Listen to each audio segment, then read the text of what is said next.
Hello, hello, welcome back to TF Custom Shaving Brushes Workshop. How are we all this fine Saturday morning here in the Sunshine State, Queensland, Brisbane? How are we all? I see we've got Samuel in there, we've got Amber, Witchy Woman in there, we've got Brett in there so far. How are we all going, guys? Good? Good, good? Let me just bring up the screens here so we can see what is going on.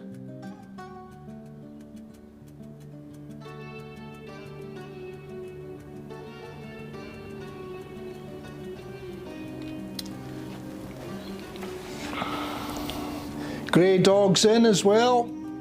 Welcome back, Grey Dog. How are you, buddy?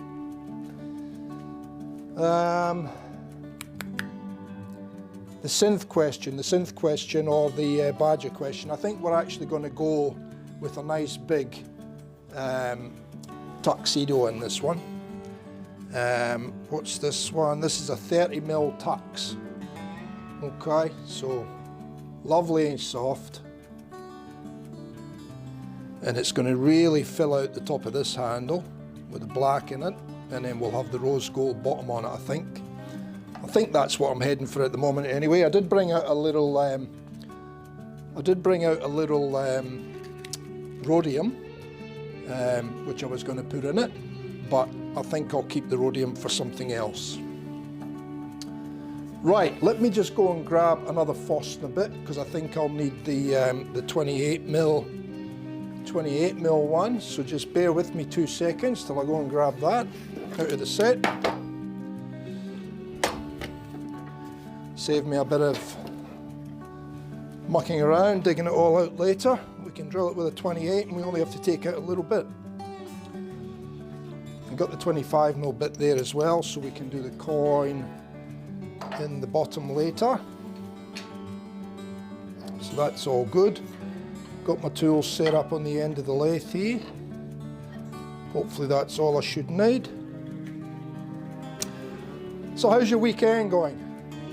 All good? You guys over in the States, you'll be just coming into your weekend, are yous?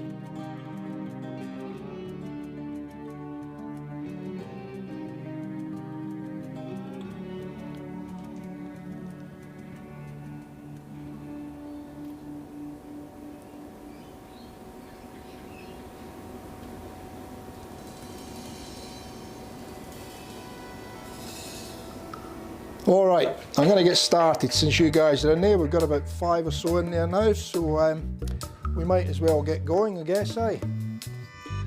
So let me see what we're going to do here. All right, I'm just going to go with that sort of squarer shape on the top, rounded and tapered into the lower section here, and then we'll have a longer, thinner handle here, and we'll bulge it out at the bottom. I think that's what we'll do. Okay, let me check. I've got everything turned on here. Yep, on slow speed. There we go, nice and slow. We'll speed it up a bit. I'm just going to clean up the top end there.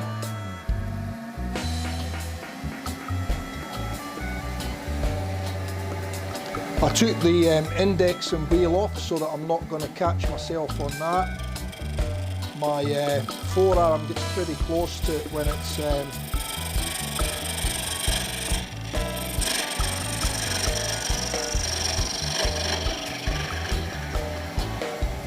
when I'm coming in close cuts.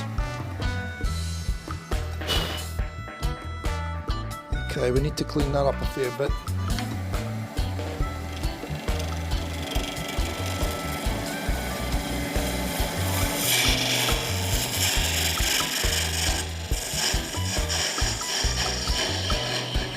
And I think the top section on this, the way it's cutting, it might be polyester, that one, because it's chipping a lot. All right, we might go another way with that. We might drill that first. and then we'll clean up the top.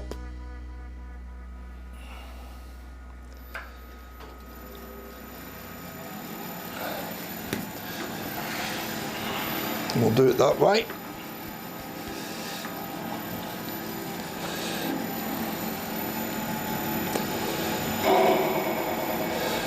Okay.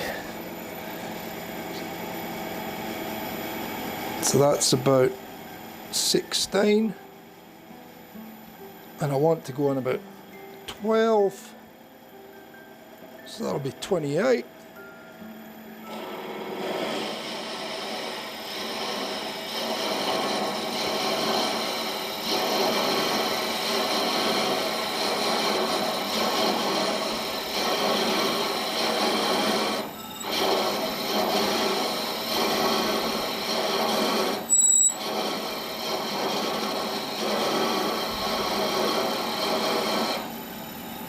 And that should be enough, hopefully. We'll take that back, we'll get a measurement.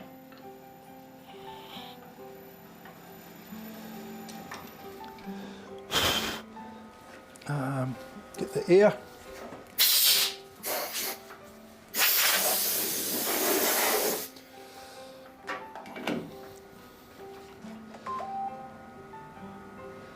Yep, that should be fine.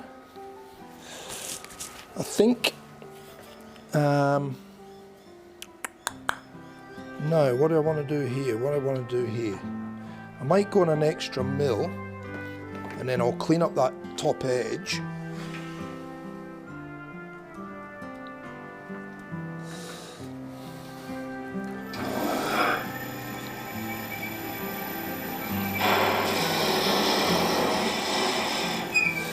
That'll do it.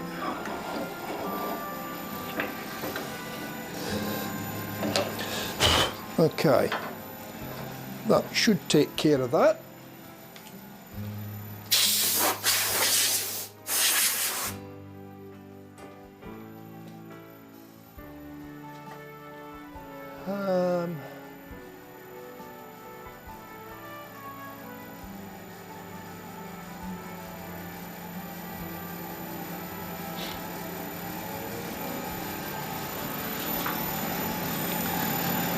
Normally it's just mate.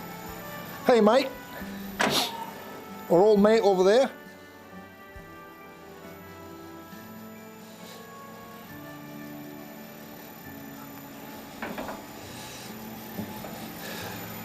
Okay, let's give this a little clean up on this top edge here.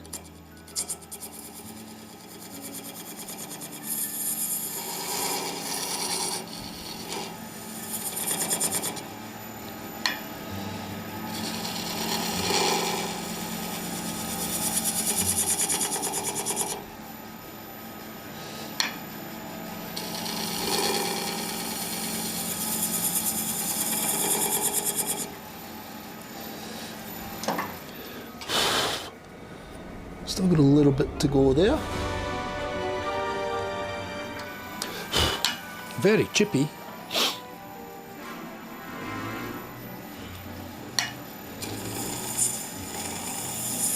But we will sort that out.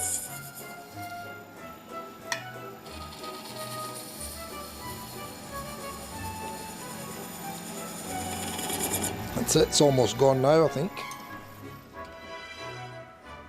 Yep.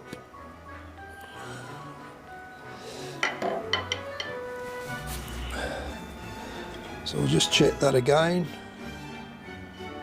Yeah, we've still got enough there, that's good.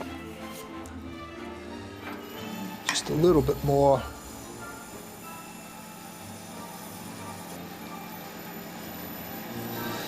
That'll do that.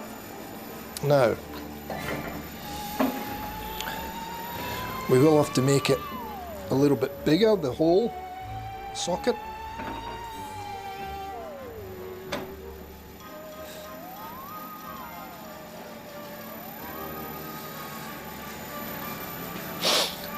And so we've got 28.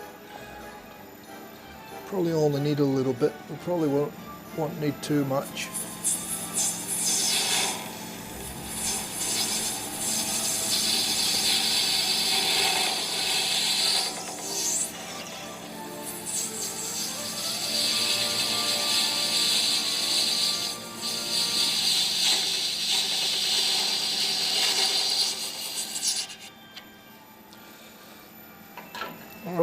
just give that a check.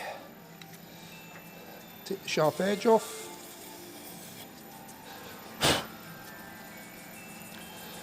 And we'll stop that. It still needs to go a bit more yet. Okay.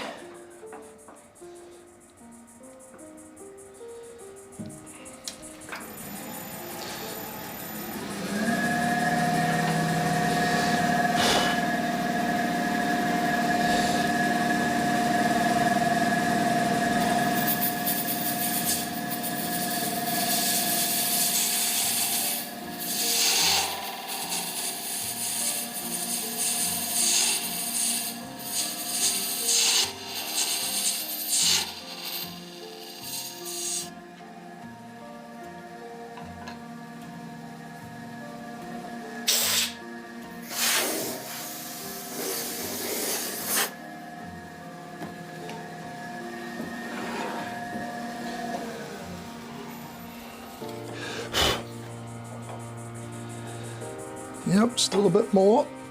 That's all good. I'd rather sneak up on it.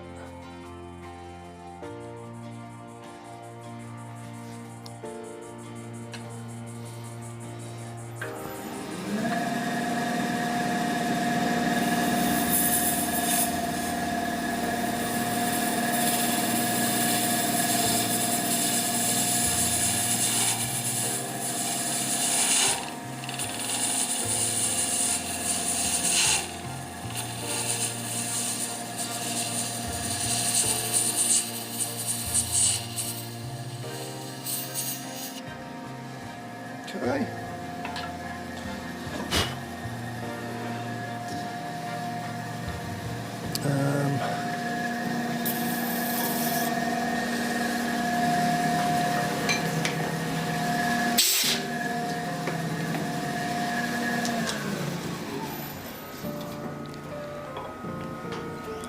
Lovely.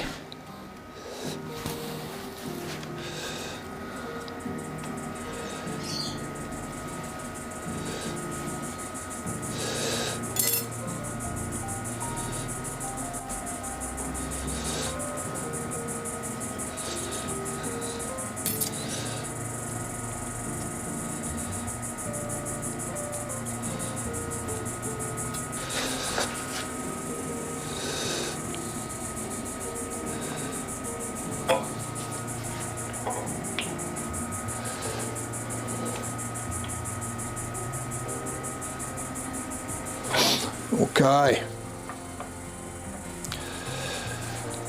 that'll do us for that now. That fits that lovely.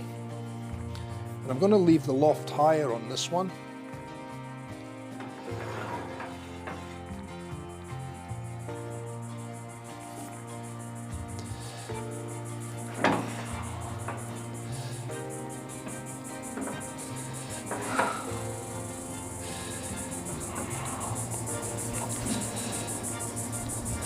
Just reset the tool rest height. Probably bring it back a touch, and we'll set up the live center. Oh, and upside daisy.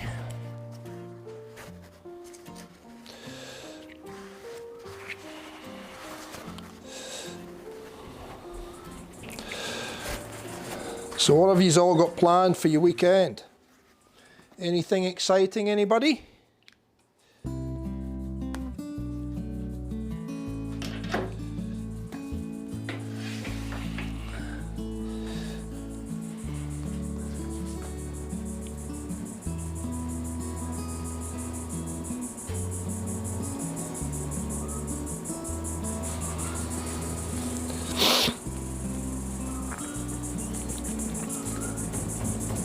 There we go. Got that sorted. And now we'll go and start setting the top now.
sharpen up the old skewer a little bit.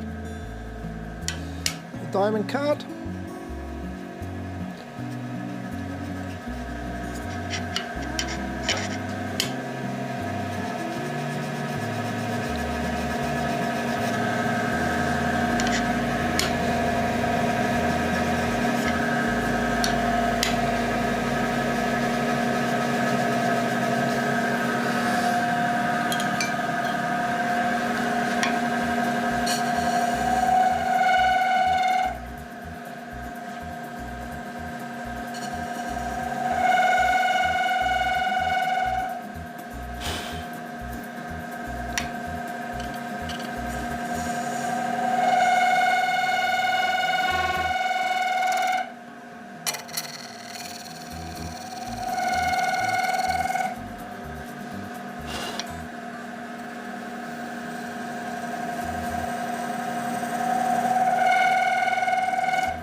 Just trying to get it down to round.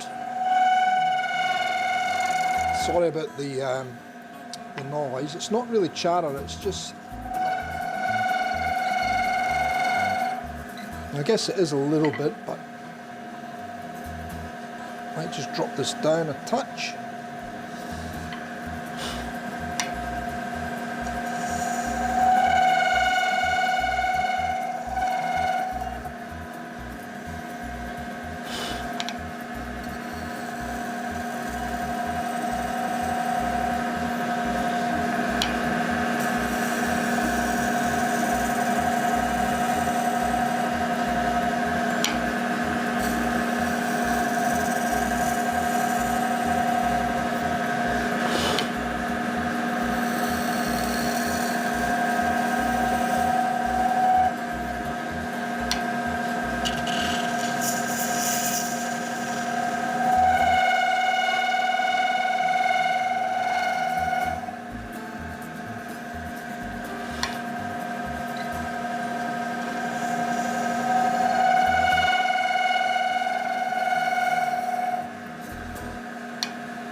Right, I think that'll do that. Just clean that up a tiny touch.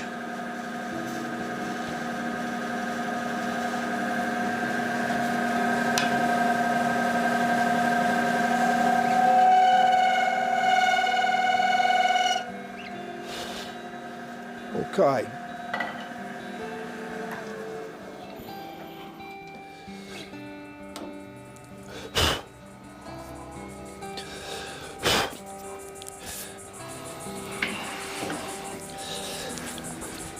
I just want to check that shape now, so I might put yous on to camera 3, and we'll put camera 2 into the picture-in-picture, like that.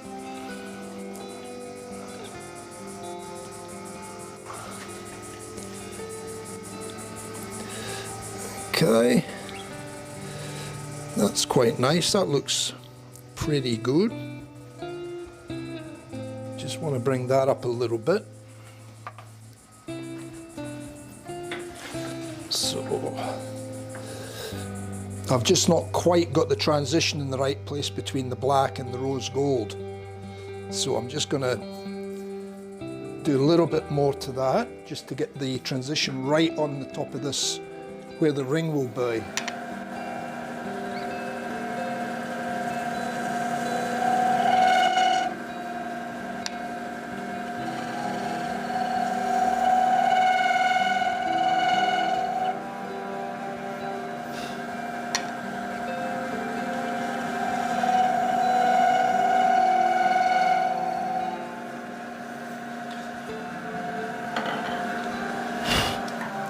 Have another look.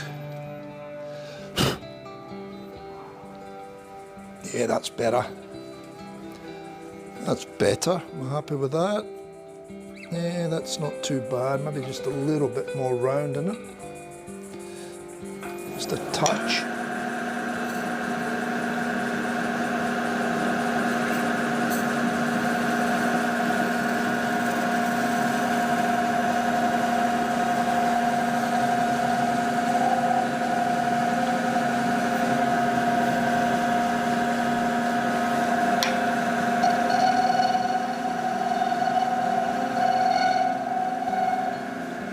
That'll do.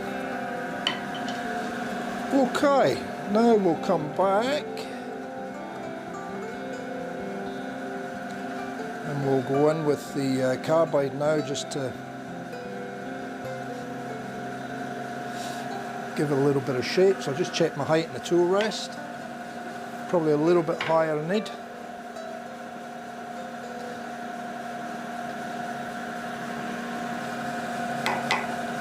Okay.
Okay, let me see what's going on here.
Right, now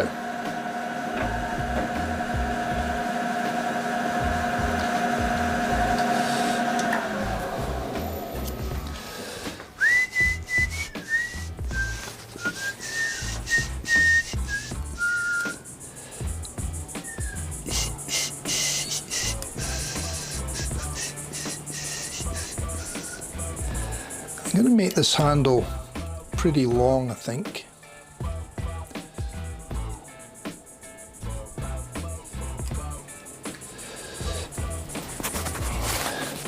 A nice long handle. Now we'll go in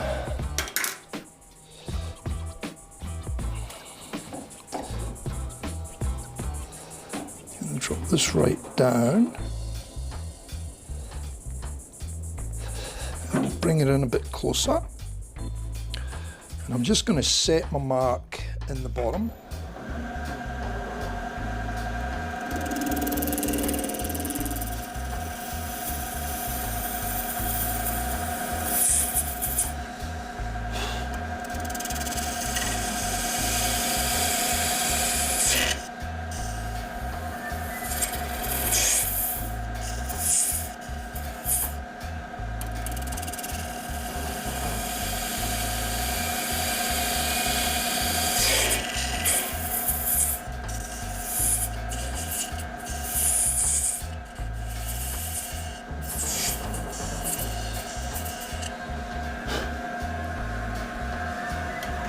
Okay. And we'll come back up again now. Come out, no.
Right,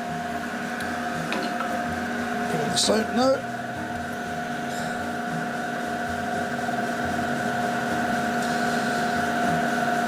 Actually, I'll take the ring down a little bit.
Right.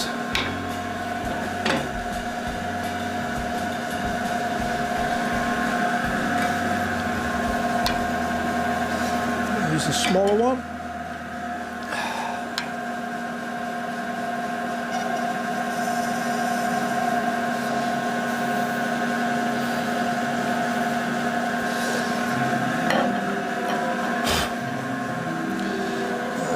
Tool rest down just a little bit.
Alright,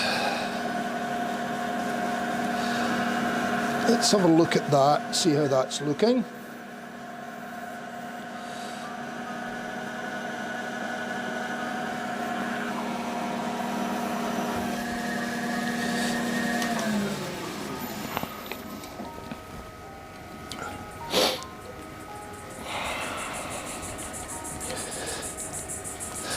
Move that out of the way so I can have a look.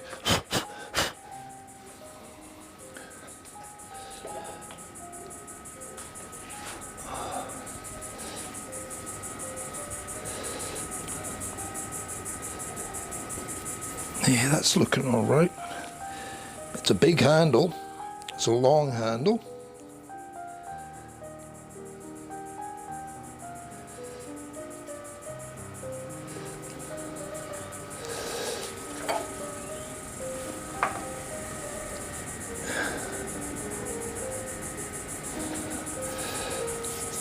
Yeah, it's along the same lines as some of my other ones, mate. Just like I said, I like just trying slight variations on shapes and seeing what the outcome is of that slight variation. This doesn't look too bad.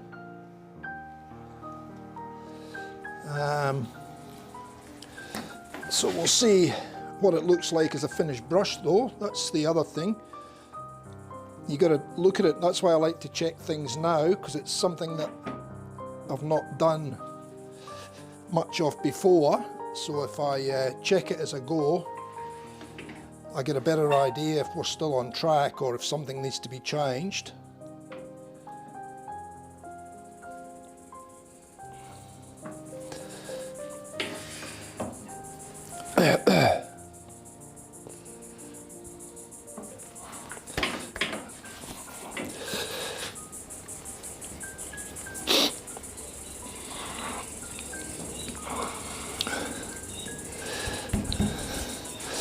So I'm just going to give inside there a little bit of a clean up on that, just on that inner edge there. There's a bit of a tool mark.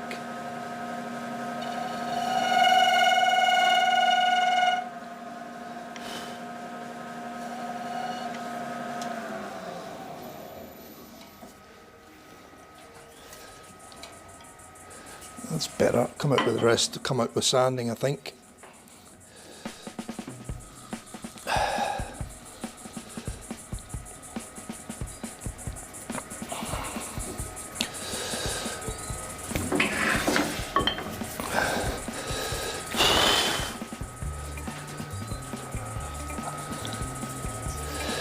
Okay, we'll see how we go with that anyway.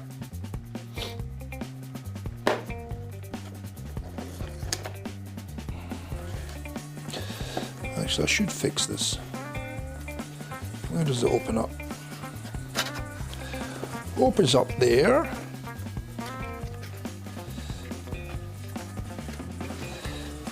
It's all come out of the where it's meant to be, so you can cut it off properly. So I'll see if I can get it back to where it should be.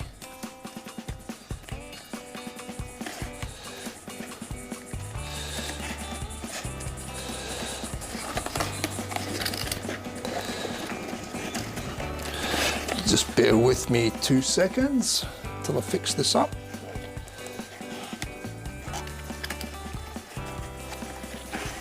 That's it, done. The hand of these little packs.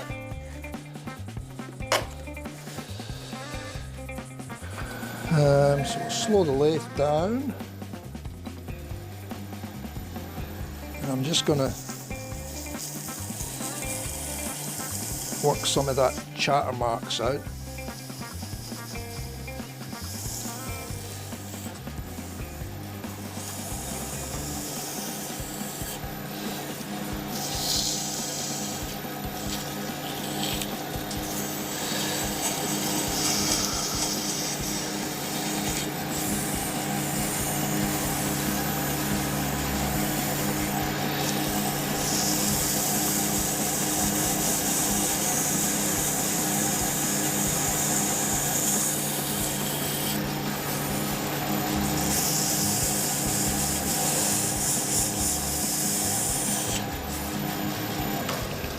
Just want to see how we're going in there.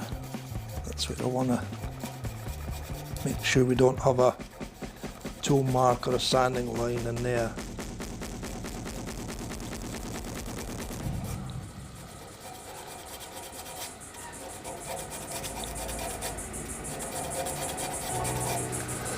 Sometimes the point of the skew just leaves a fine line in there, and you've got to make sure you get it out.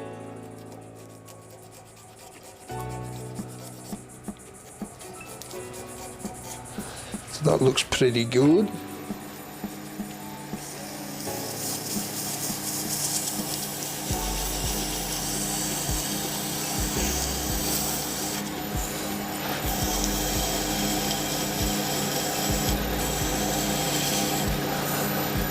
Okay.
give it a bit of a hand sand now.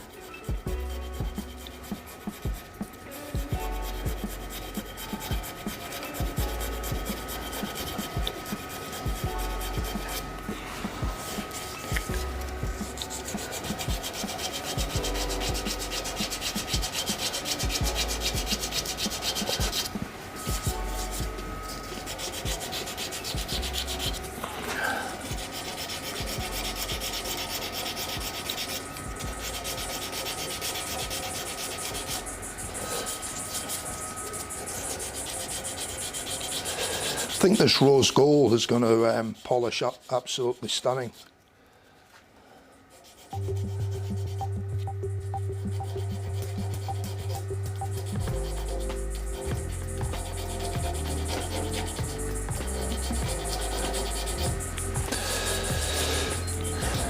It's a decent size, this brush. It's taller than what I would normally do, by a couple of mil.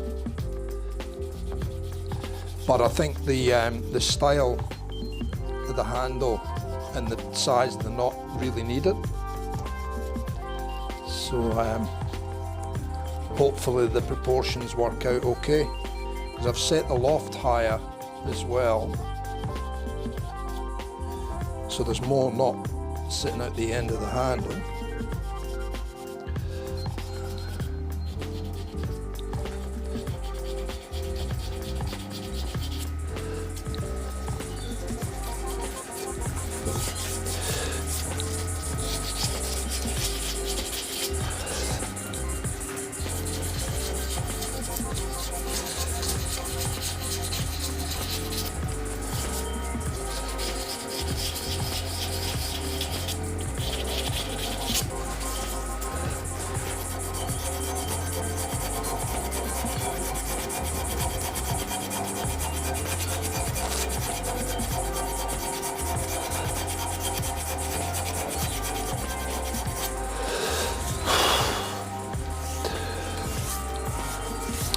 No razor this morning, eh?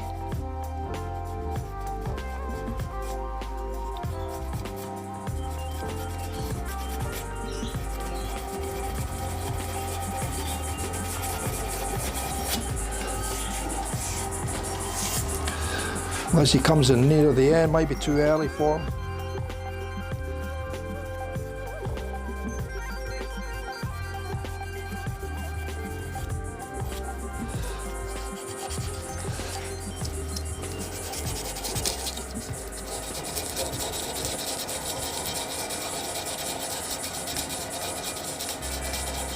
Oh, okay.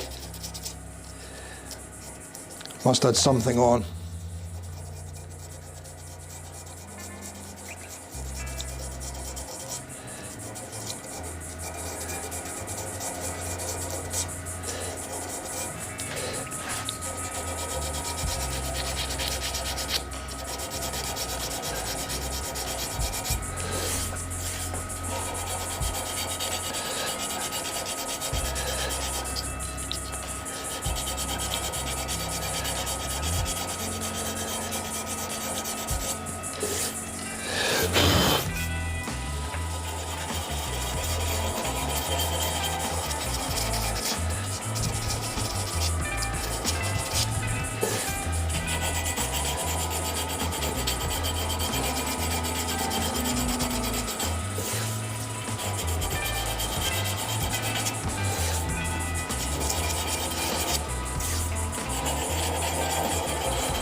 All right, I think that'll do that grit.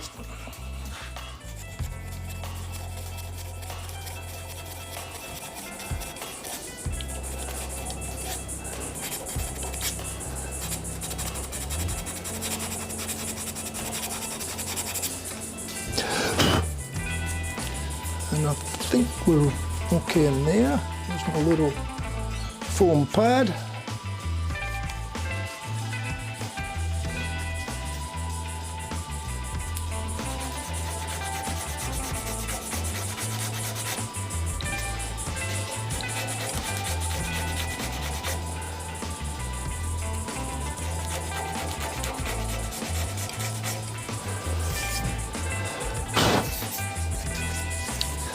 Yep, that'll do it.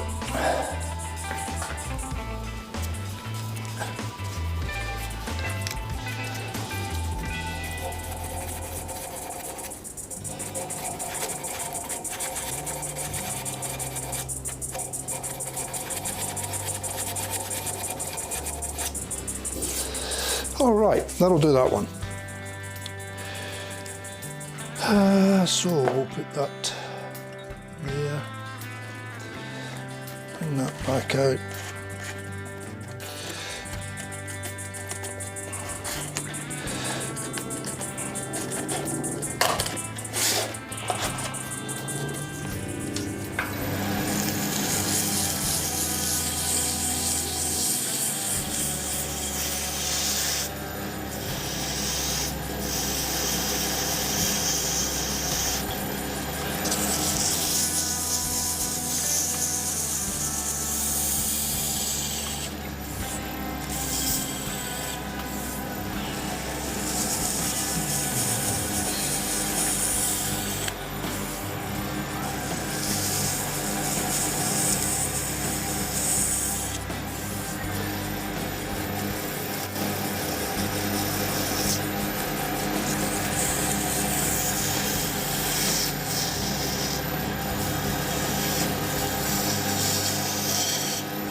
It's a nice simple shape, this one, isn't it? But it still looks quite nice.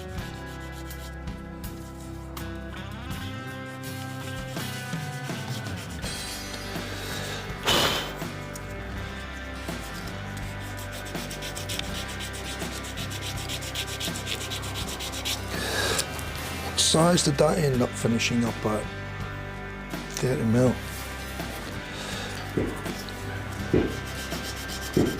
Oh, there's a neighbour out doing his renovations work. Sounds like trying to break up some concrete or something.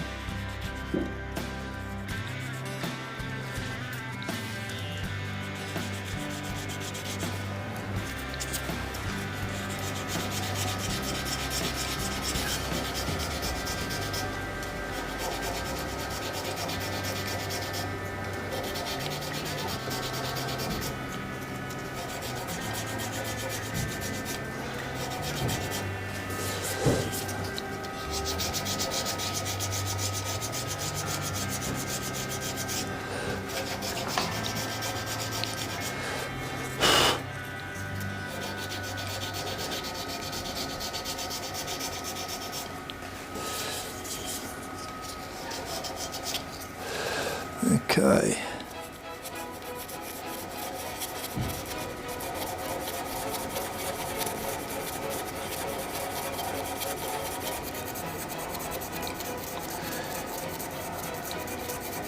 Yeah, pop, pop, pop.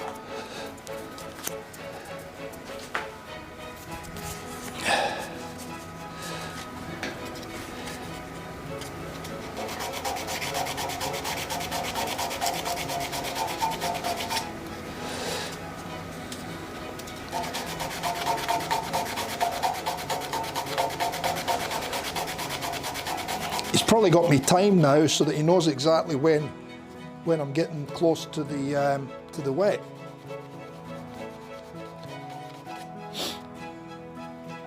He's probably got it all worked out, Razor.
How's Brett this morning? No headaches, no hangovers this morning, Brett?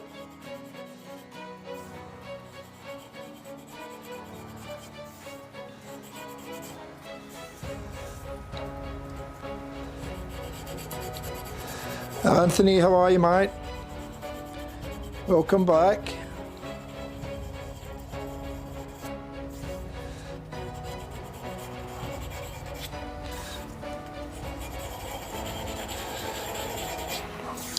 And I see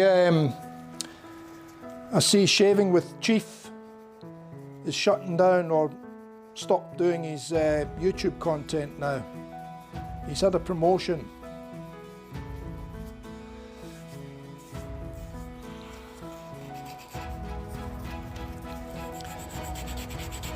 And he's decided that he needs to put more time into his new role, or he's going to need more time for his new role, which is more important than getting on and providing YouTube content.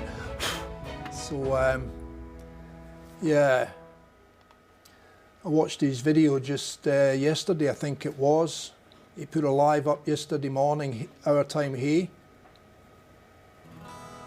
Senior Chief, yeah, Senior Chief now.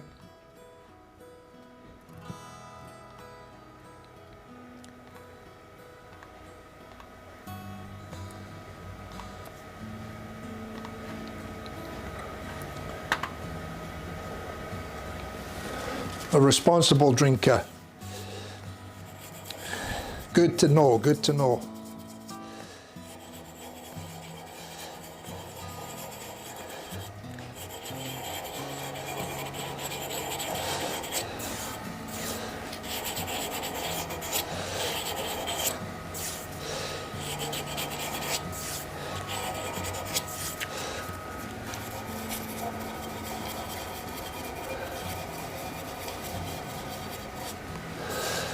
Right, that's that one done.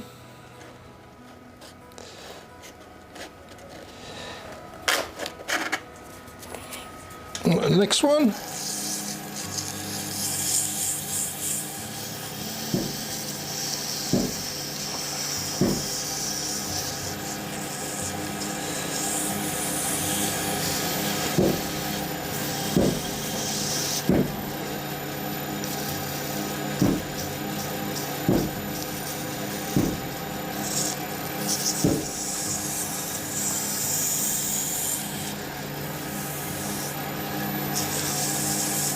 Good stuff.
I was hoping he was going to get his new brush that I made for him and get it on his channel, but that's probably not going to happen now.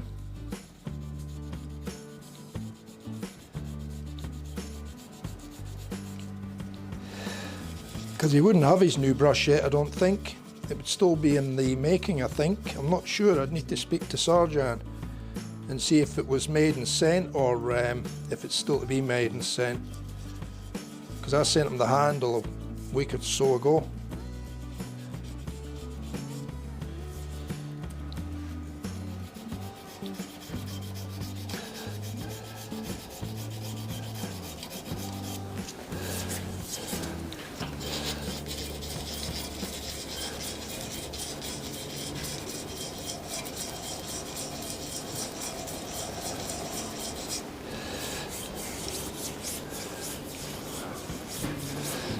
What have you been getting up to, Anthony, on the weekends?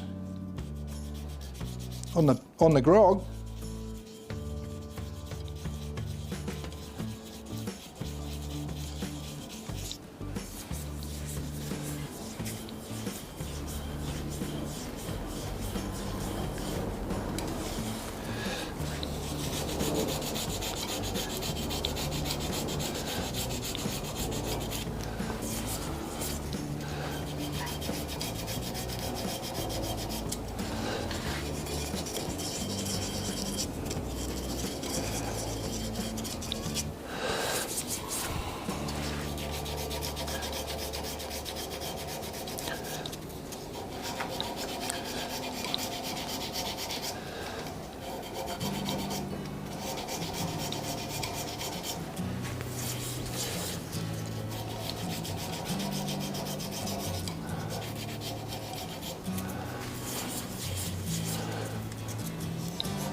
Grilling and drinking.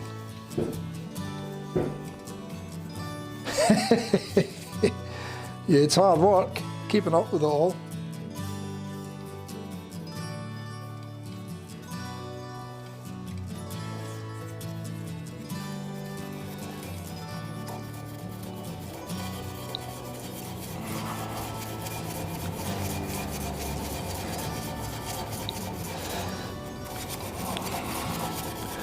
When I first started doing the brushes, the shaving brushes, I was joining this group and that group and this group and that group and Facebook and Instagram, and in the end I basically come out a lot of them because I just didn't have the time, and I'd rather be making brushes as spending my time in the groups, you know. But you've just got to sometimes show a little bit of a presence, I felt, you know. But I dropped out a lot of them a while back. There's a couple of the Aussie ones I still go into. I don't go into too many more now. I probably should get into a couple of the ones that Grey Dog's in and see what's going on.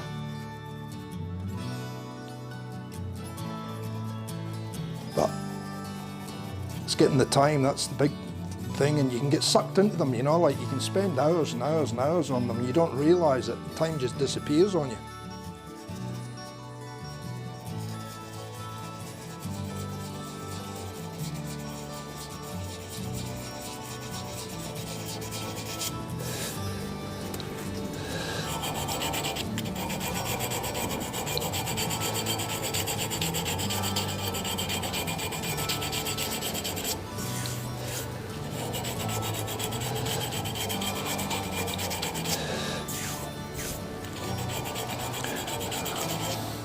Has Sarjan been in touch with you, Anthony, about your brush yet?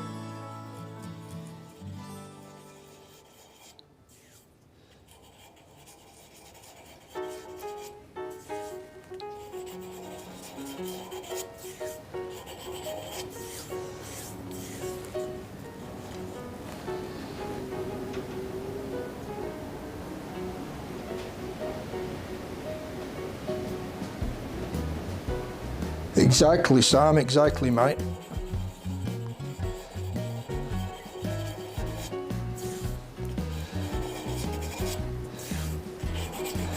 Otherwise you just get lost in amongst it, you know, and you don't really focus on anything too much because you're just trying to get through everything, you know.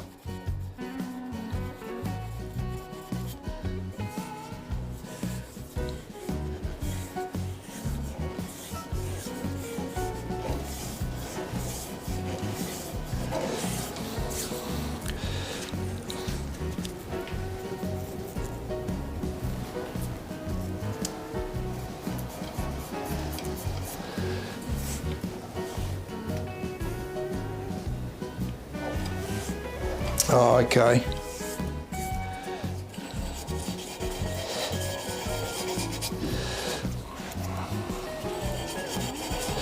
So you're getting one from another maker.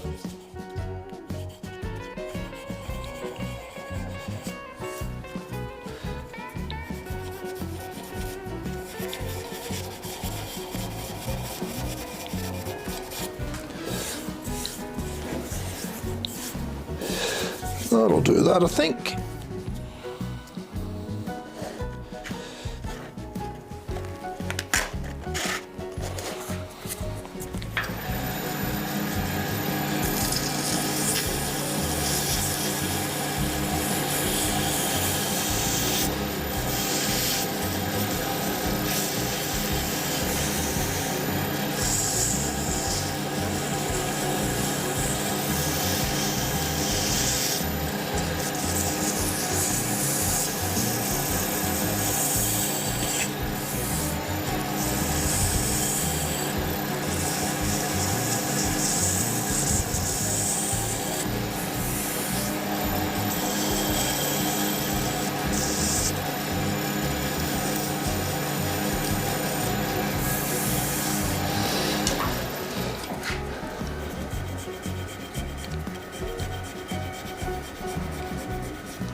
Excuse me. Is that music level a little bit high?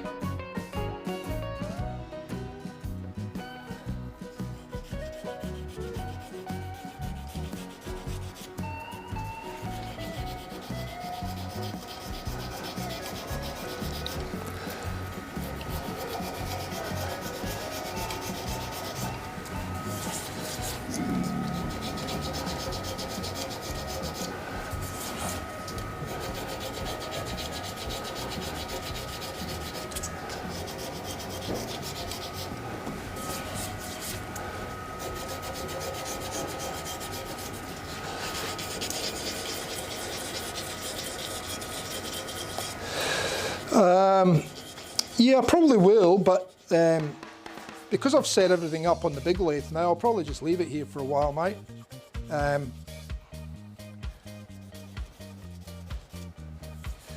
The only thing I've got to do is I've got to dig out that other smaller tool rest, because that's about the only pain in the neck with this one at the moment, is the size of the tool rest. I mean, it's great for wood turning, because especially when you're doing spindle stuff, because you've got the longer rest, but the one that I've got for this one that I got because of that issue some time ago was, it's a little, I think it's a Robert Sorby one, it's just a little stainless steel round or steel round bar, but it's only about, you know, 6 inches long or something, you know. So it's ideal to put in place for doing these as opposed to that monstrous big one.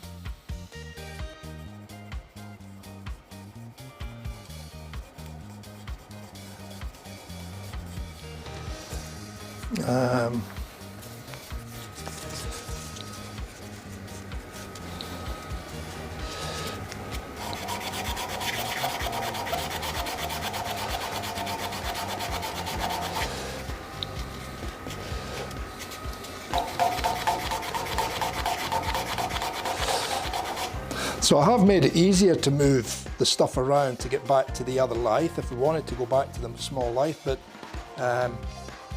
it's still a little bit of a pain with the overhead camera. I mean, I've got the lights set up that I can move them quite easily now. And two of the cameras I can, well, three of the cameras I can move quite easily. So the one off to the side that you're viewing in the little picture-in-picture, I can move easily over to the small lathe. I can obviously move the GoPro one nice and easy as well. It's just and the head-on one's easy enough. It's just that above overhead shot one that's a pain, because I'd have to undo how I've got it fixed up there and then relocate it above the other one and get it in position, and so that's about the only pain in the neck part now. And then all the control stuff, I just have to spin it around, but it can stay in situ. It just needs to be spun around so I can get access to it from the smaller lathe.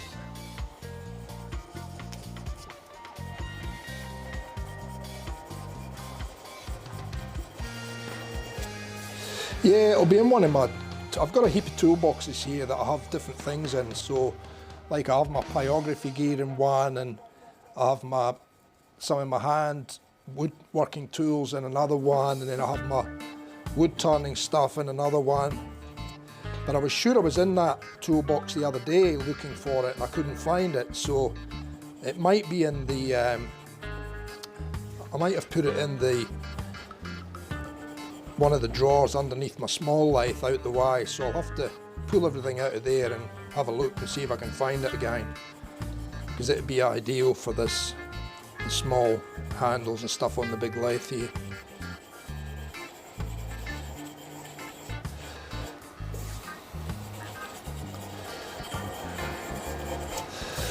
I'm just hoping I haven't lent it to someone on a demonstration or something and I haven't gotten it back.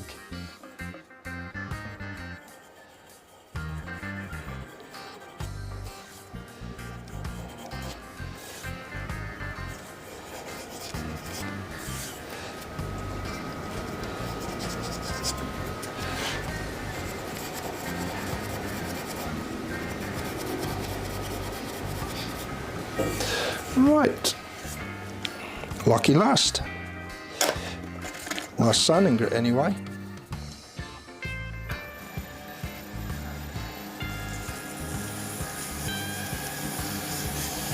Yeah, I mean they're both nice to use, mate. I mean the Vic Marks they're a top quality lathe, so they're really both nice to use. The big one's probably a little bit more robust and stronger. It's just that little tool rest issue I have to fix, and then this will be every bit as comfortable as the little one, really, if not better. Like I said, this one's a lot more solid, a lot more robust.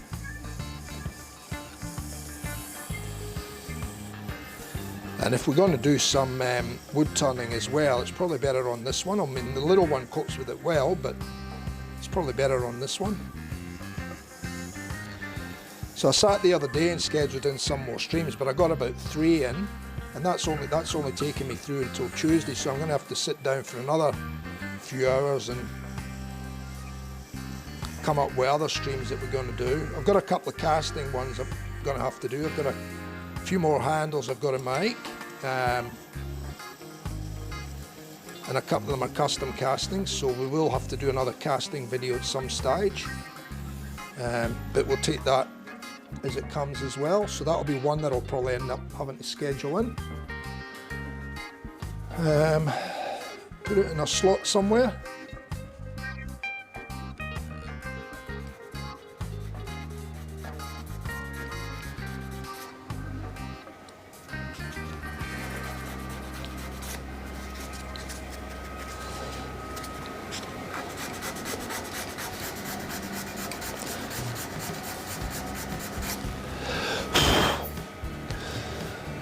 Yeah, well, there'll be another casting one coming up soon, because like I said, I have got another couple of handles, so I will have to do them. And I've still got T-Man's chameleon one to do, but I'm sort of waiting until I get the knot for that one, because it's a 30mm knot, and it's better to make sure I've got the knot here so I can size the socket properly in the handle. So yeah, so I'm kind of waiting on the knot coming. So I spoke to Sir Jan. I think I mentioned it to you in the previous stream, but I spoke to Sir Jan and he told me it would be, he would hopefully be able to get something to me within sort of in the next week or so. So hopefully he comes good with that, because T-Man's got he's got 3 brushes, new brushes going to him when I get the last one finished, which is the chameleon one. So he's got a nice, I think it was gold and black. That was one of the ones we turned a few streams ago now. Nice gold and black handle with the rhodium in it, 29mm rhodium I think it was. Then he's got a 30mm rhodium coming for the chameleon.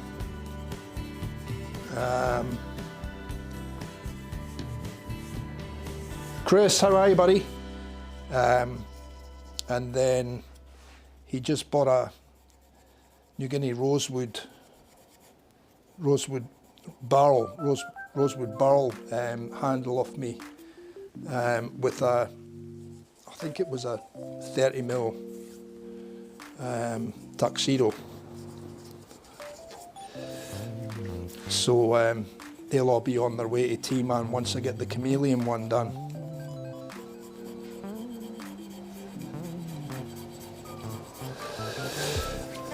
But like I said, I don't want to turn the handle, and I'd rather wait until I've got the knot and then I can size accordingly for the socket. Right, we're nearly ready for the wet. This is the last grit here. I'm just making sure I've given this a good sanding up, make sure there's no lines, no scratches. Well, that deep anyway. I mean, little fine surface ones will come out with the next process, sanding process, but I just want to make sure there's nothing major in there.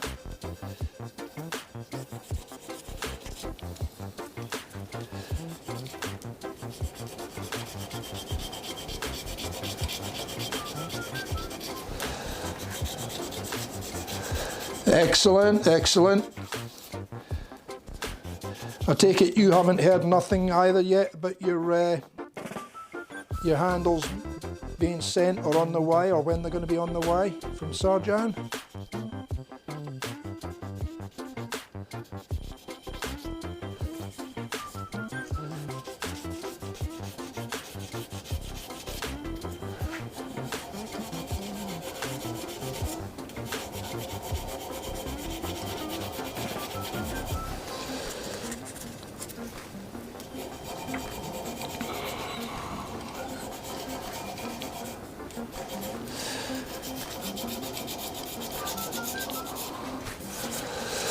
Yeah, I think this rose gold is going to really pop once it gets shined up.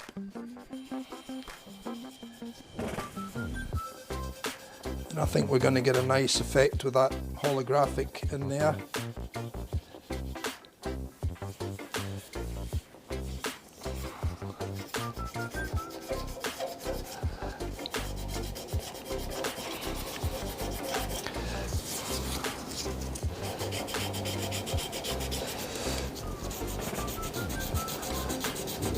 Cool, cool.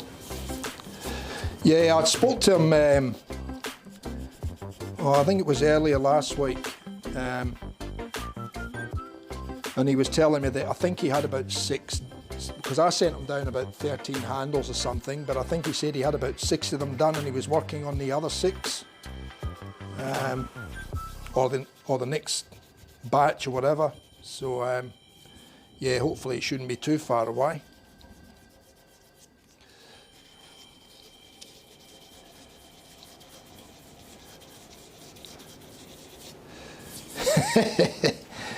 Grey dog, yeah. Pop, pop, pop.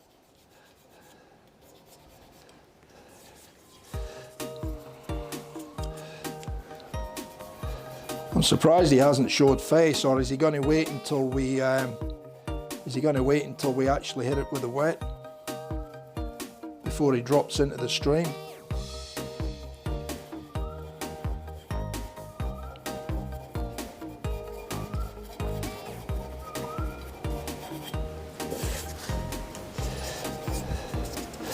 Right, I think that'll do that, ladies and gents, so we'll get rid of that for now. We will need it again.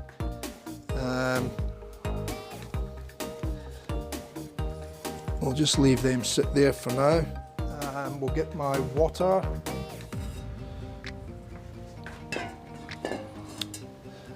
And I'll just hit it with this wet and dry a little bit first up.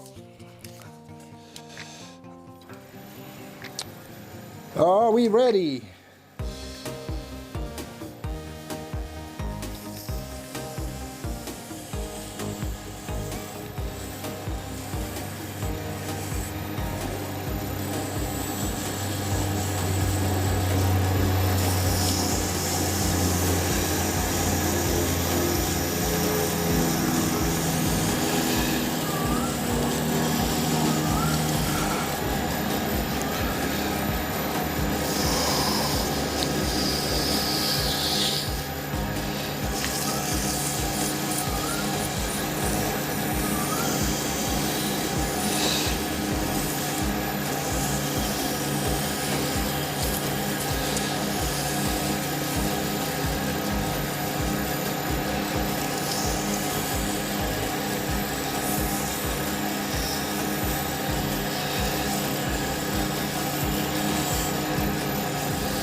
I dare say he will watch it when he gets a chance.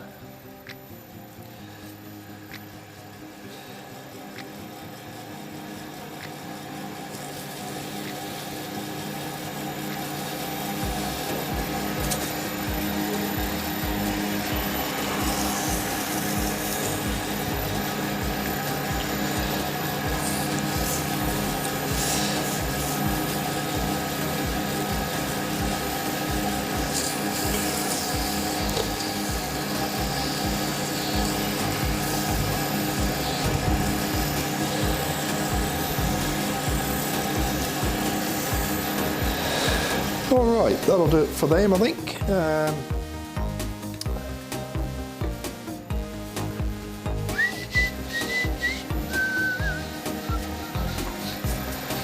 go back to my pads here.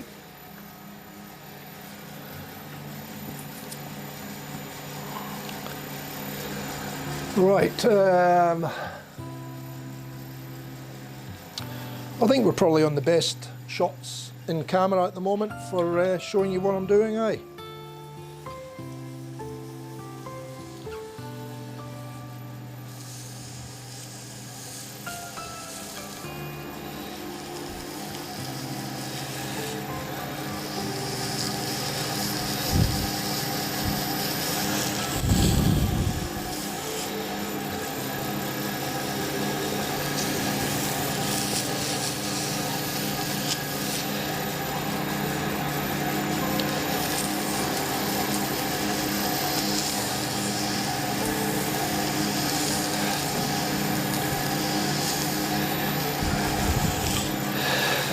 Okay.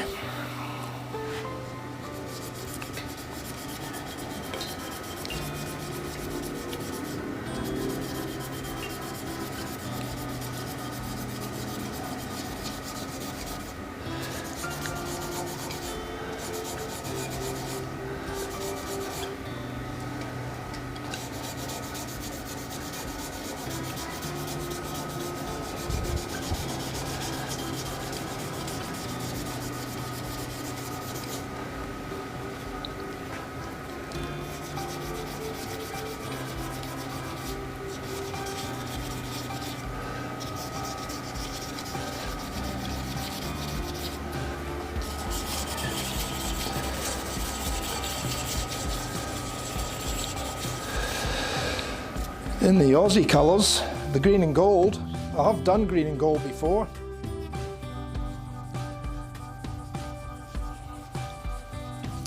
There was one I done, it was a sort of pyramid-y type shape, obviously with a section on the top to take the knot, and I done that, and one part was green, one part was gold, and I can't remember which part was which now.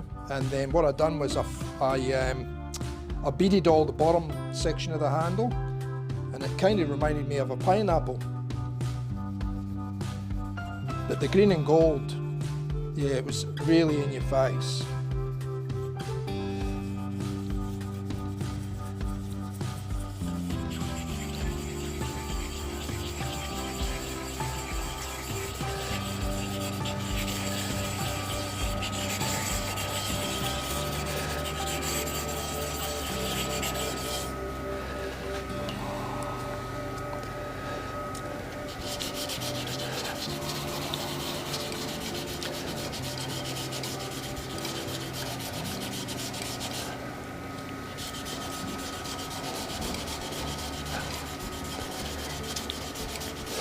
But it's nice giving variety. I like doing all the different colours and different styles, and I do have my favourites. There are sometimes it's just too easy to drift into making them all the time, you know.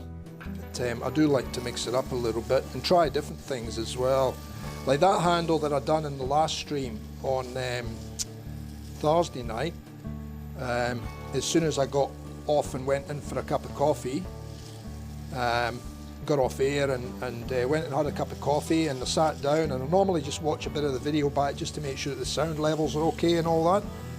And next thing I get some message, and fella wanted that brush, so that brush sold that night. And that's typically what happens a lot of the time. People just get in touch to see the video or see the photographs that I put up, and they get in touch and say, is that one available? I say, yeah, it is. Okay, it's sold. So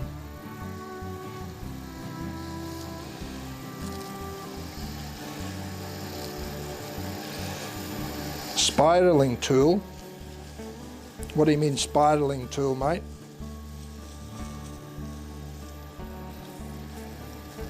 Texture tools.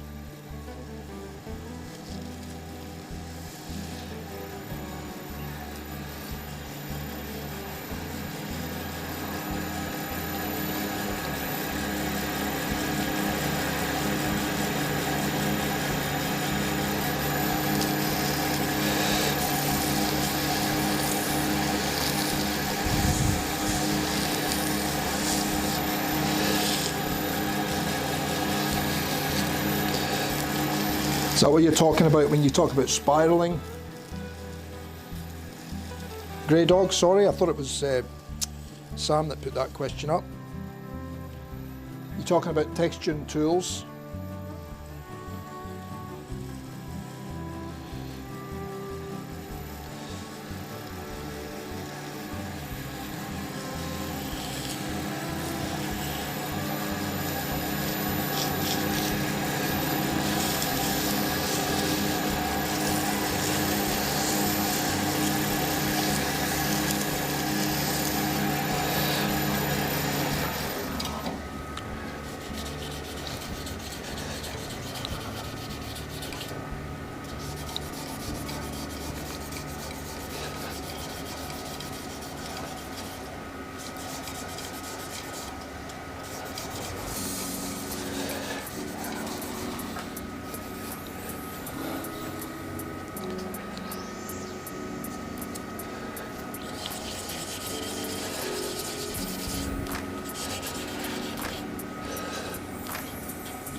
Yeah, I've got those tools. I've got a whole set of them actually, Grey Dog. I've got the Robert Sorby set, the Sovereign set. If you give me 2 seconds, I'll get it out. It's a nice set actually. It's got quite a lot of different things in it. And I do have, is it called the Elf? There's another one called the Elf, which is like a textured head, but it rolls on the end of the tool. I think it's called the Elf.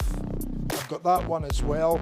That's probably in the toolbox there somewhere in my little lathe. But I'll get the other one and I'll show you it shortly. Just give me 2 seconds, mate.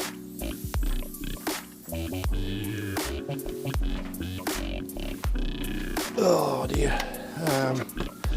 It's not that one. It's not that one.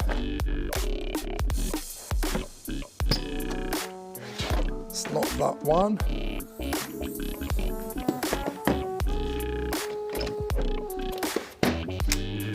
It's not that one.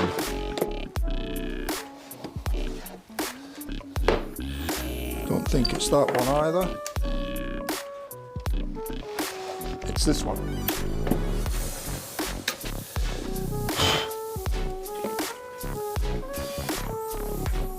So this one, if I go back to the front view, so that's one of the sets I've got. That's the Robert Sorby set. So you've got the mini one and you've got the big one there. And as you can see, that Sovereign handle, I've got about 4 sets, different Sorby Sovereign sets like this one, all for different things. And the good thing about it is that all these handles can interlink. So you take this bottom piece off here, put the double threaded end one in, and then you can add that one and lengthen the handle, or I could put 2 big ones together or 3 big ones together, so you can use it as a big hollowing bar as well. So that's the sets that I've got. Like I said, I've got about 4 or 5 of these sets, and I find them excellent for the simple fact that you've got that flexibility that you can extend the handle. But this one's got all the different size texturing tools in it. And like I said, I've got about, I think, what is there, there's 3, 4, yeah, there's about 4 or 5 sets like that, different Robert Sorby ones that I've got.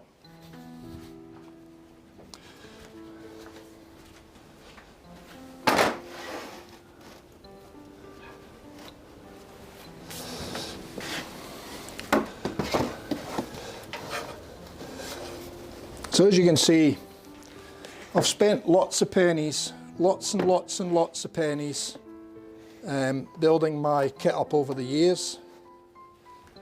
I don't use them all the time because I do have sort of, what could I say? Well, you can just never use them all. I mean, it's, you know, you don't, I've never used the texturing tools on acrylic, so I don't know how they would work on acrylic or on epoxy resin.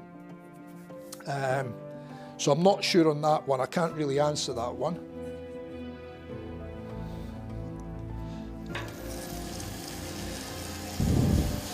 And the Elf one I've got is just, like I said, it's just like a rolling head, and you get different colours to put in the end, and they obviously form different shapes and spirals.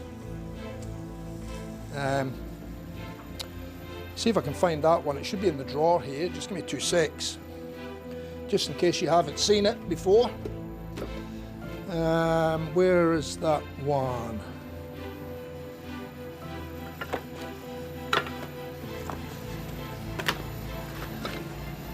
Where is that one?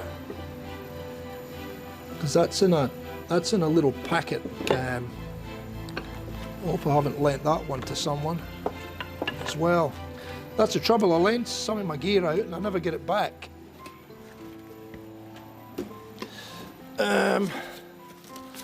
Or it could be in my other toolbox too. Although I did think it was in. Ah, look what I just found. Oh no, that's another different one. Oh, there it is. Yep, got that. I can't see my texturing tool in here though. I remember I did lend that to someone at one of the wood turning events, so I'm hoping that I did get it back and that I have put it away somewhere and not lost it.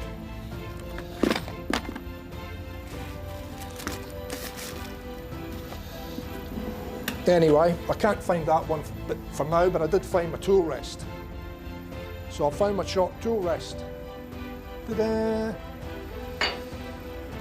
So we'll leave that out now because I will be able to use that on this lathe.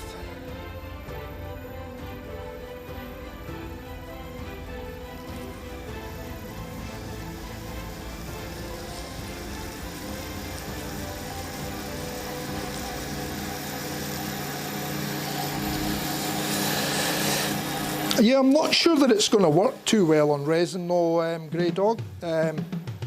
And have you tried it? Have you tried it on resin? Or do you just do your timber?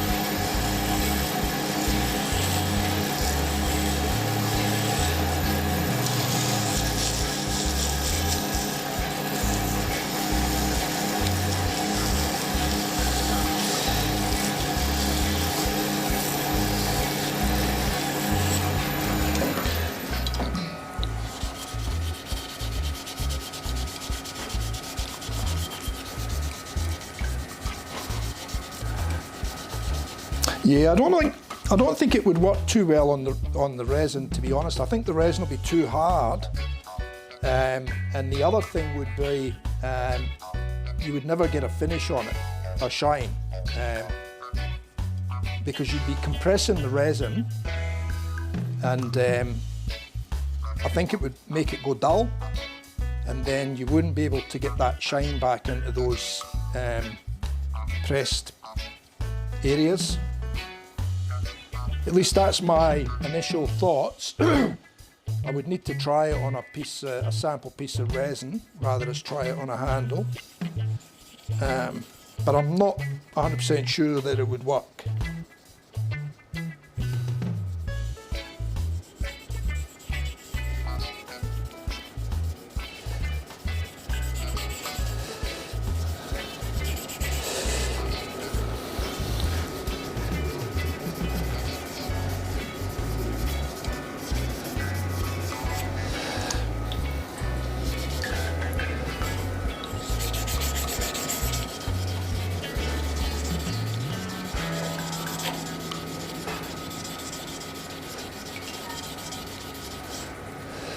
Right, I think I'll do that.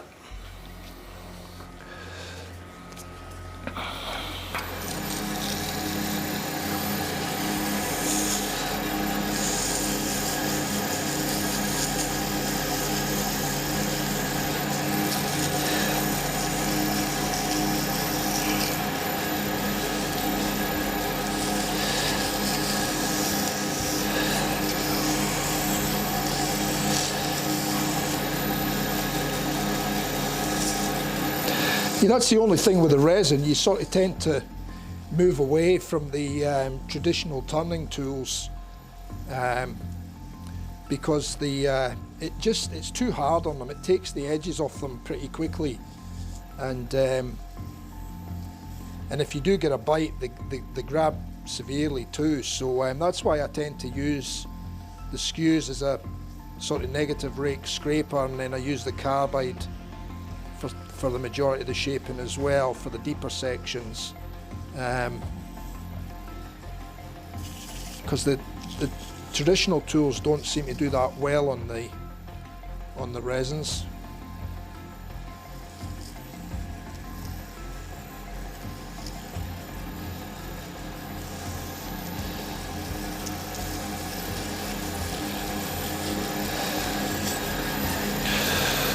Right. keep soldering on here.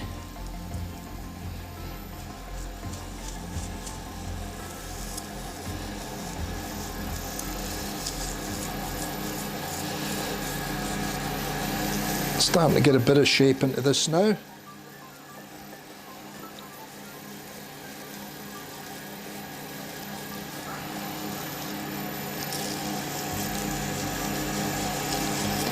Bit of shine happening.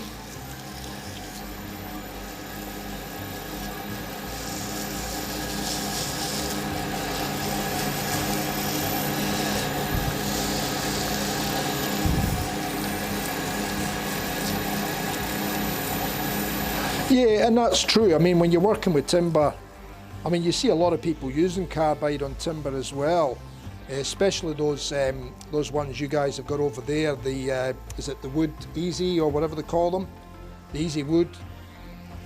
I mean, every man and his dog seems to be using them. But you know, I tend to, when I'm working with the timber, I tend to go back to the traditional wood turning tools, and then I've just got to remember how to get the edge, how to get the cut right again. But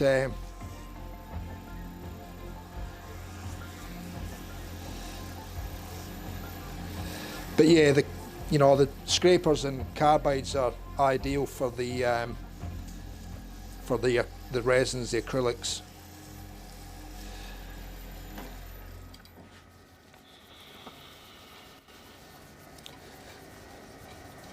Easy wood tools, yeah, that's them. Every man and his dog seems to have them. They seem to get well plugged on by a lot of YouTubers as well, you know. So they obviously spend a lot in advertising and shipping their tools out to everybody.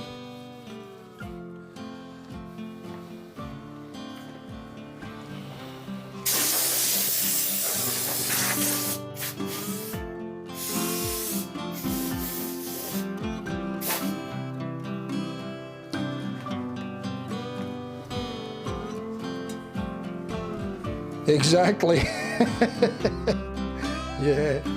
I mean, look, the carbide do have their place, but I don't think they're an everyday wood turning tool, you know, like, well, they shouldn't be. A lot of people do go that way.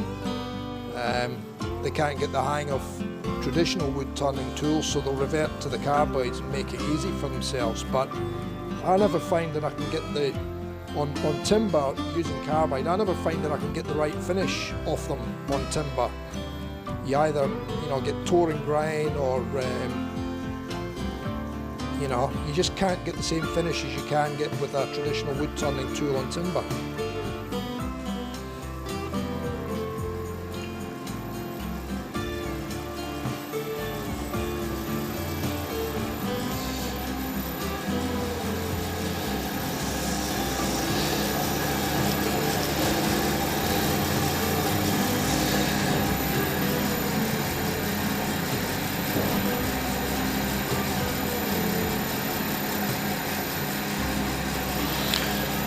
Chris, welcome back, buddy.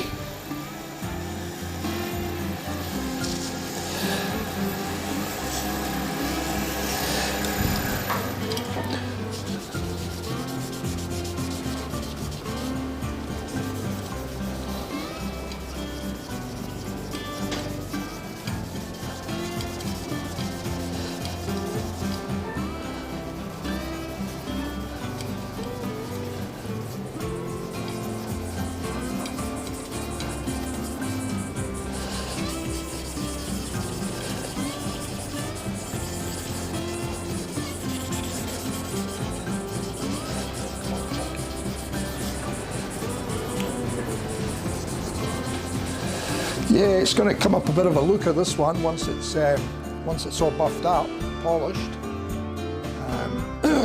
This has got that holographic, or what we call holographic in it.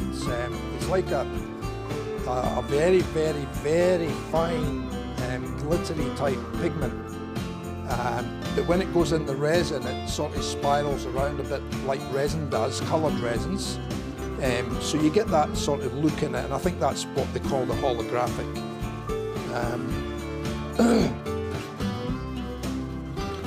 But they're quite nice. I've done a couple of them now. These were blanks that I cast some time ago now, and I pulled them out the box the other day because I thought, well, I should really get turning them and get them up on my website for sale.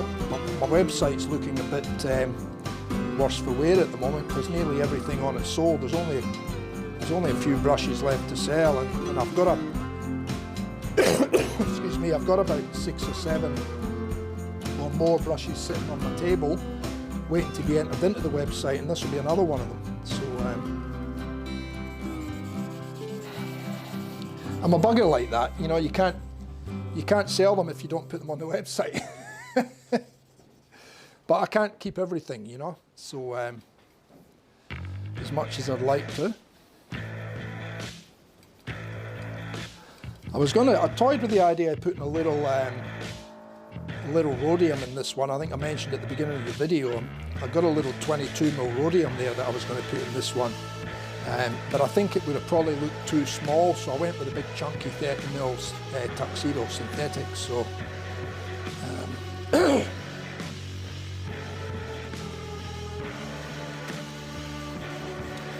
yeah, or they're custom made. A lot of them are custom. The majority of them are custom made, but I do get quite a few that when I make them, they sell pretty much straight away.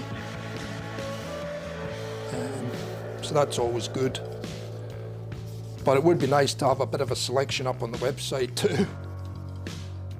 Otherwise, it's pointless me having the website. But anyway, it's all good fun.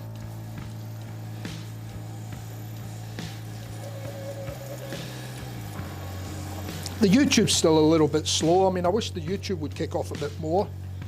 I mean, I know I have you guys, my regular guys, and yous are much appreciated for your commitment and dropping in and watching the streams.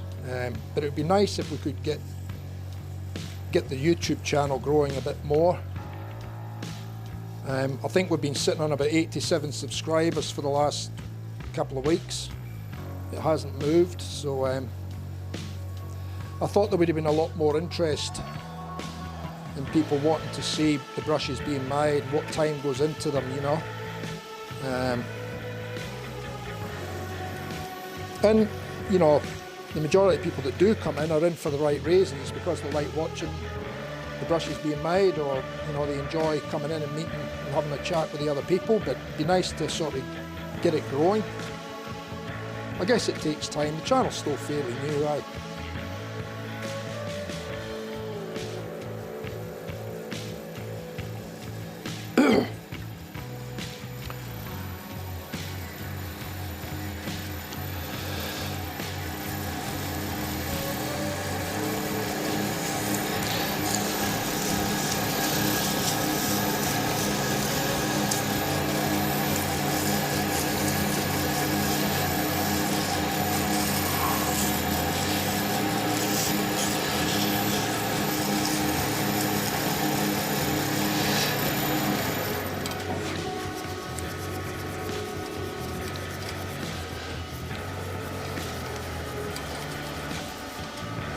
This is definitely going to get a serious bit of shine on it, that's for sure.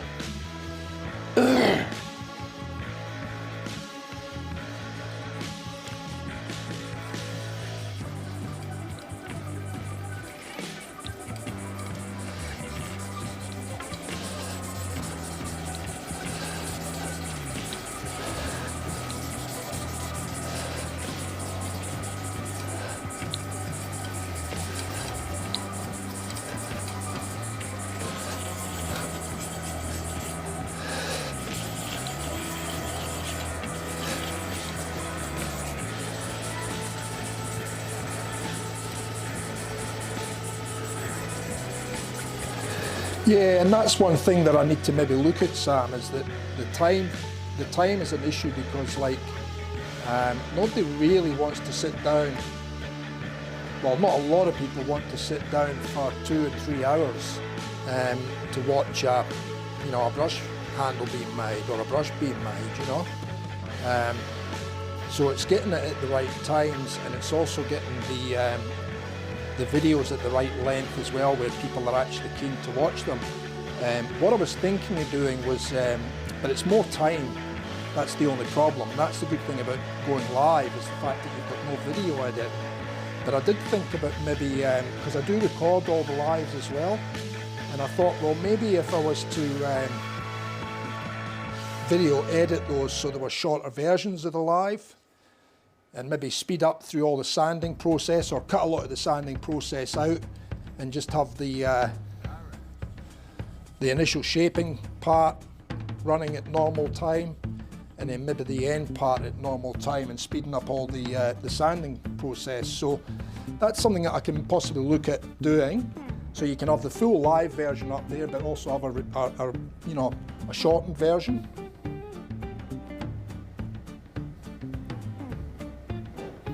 Yeah, I guess, mate. We'll see what happens, eh?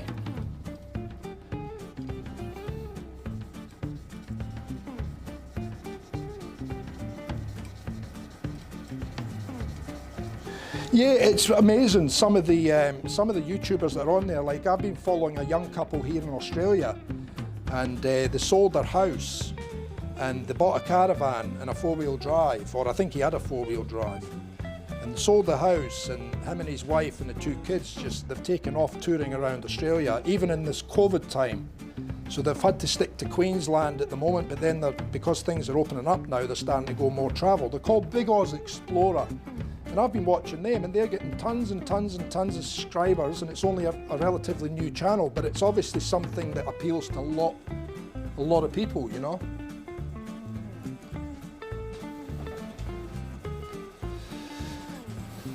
Yeah, the only thing that's stopping me, Sam, is I've done this once before, editing videos, and I was spending hours and hours and hours editing videos. I'd rather spend hours and hours creating videos than spending hours and hours of time just editing them, you know. But we'll see what happens. I mean, like we said, the channel's still relatively new, so we'll see what interest we get, and hopefully it'll one day just take off. Hopefully.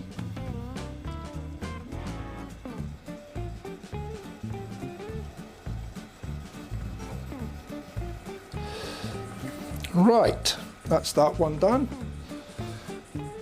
Lucky last two, and then we'll be on to turning it around.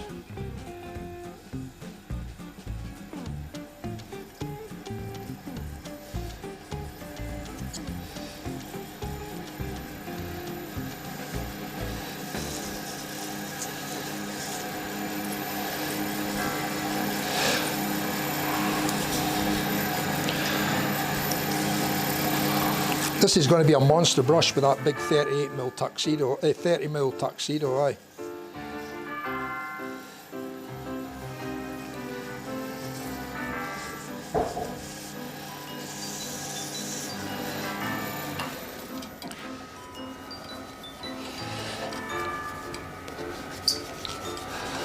This is already getting a hell of a shine on it, and that's without taking it to the buffer.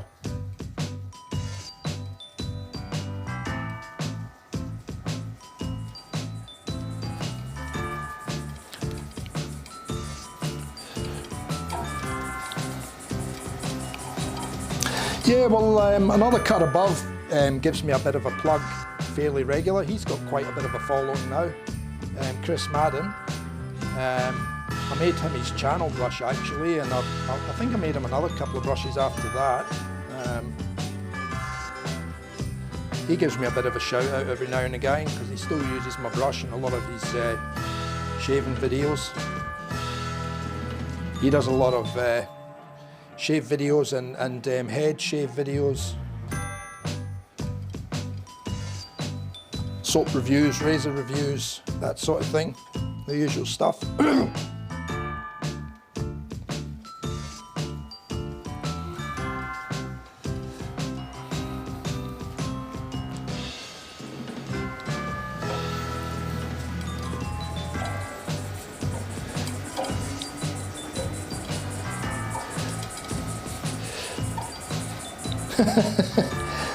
Grey Dog watches him.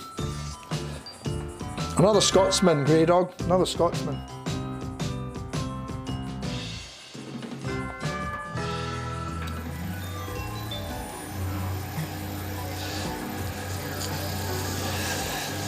I'm what I call myself a Scozzy now, because I'm actually an Aussie.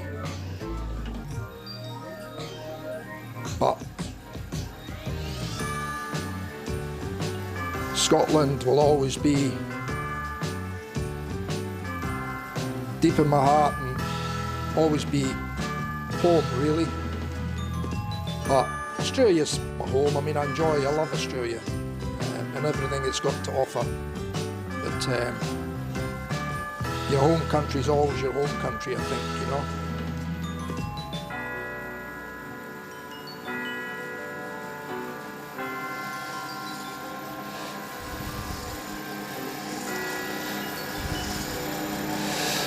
I don't know if I've done anything for Kevy shaves. I'm not sure there.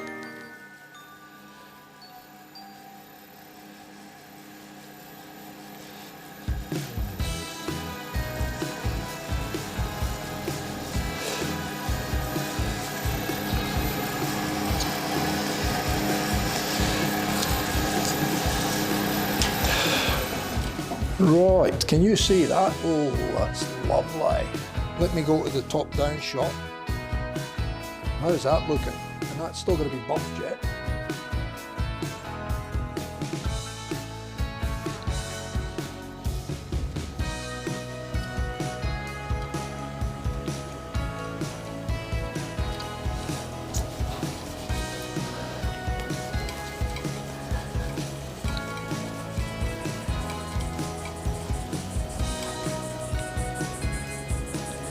It was, yeah, near Peebles, mate. It was a little place called Pennycook. But it was out, Peebles was sort of the next village, the next or bigger village, heading towards the borders from where we were. So Pennycook was where I lived for quite a number of years before we came out to Oz.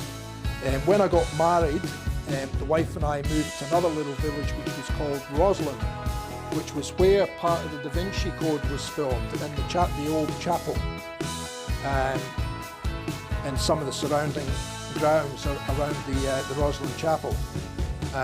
So the wife and I lived in Roslin for a couple of years once we got married, and then we decided to come to Australia. And we came out to Australia in 1982, and we've been here ever since.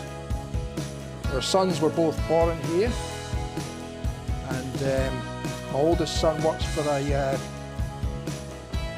large freight company down in Sydney, out in the western suburbs, I think it is, like Liverpool way.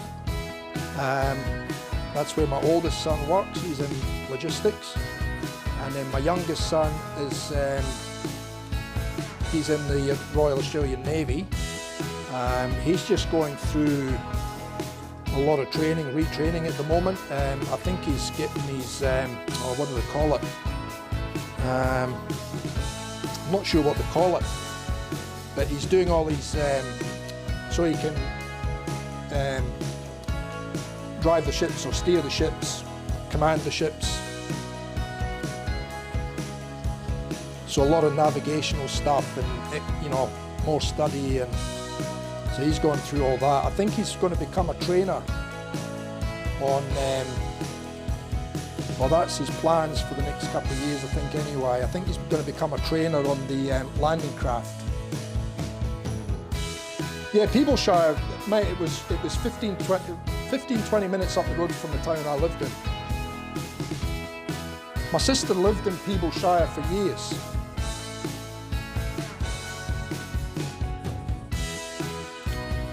My sister pretty much lived there for years. She had all her kids out there and was married, lived out there for a number of years. She's now in Australia as well, but I don't talk to my sister now. We had a bit of a family issue, and I haven't talked to her in a number of years now, so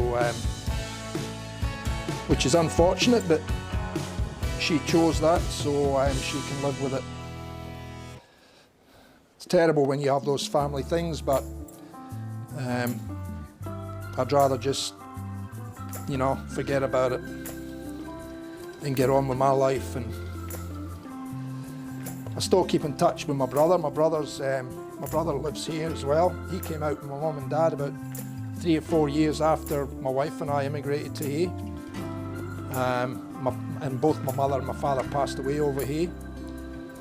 My father passed away at 52, riddled with cancer. And my mother passed away at 61, 62, and again she was riddled with cancer. So that was quite unfortunate.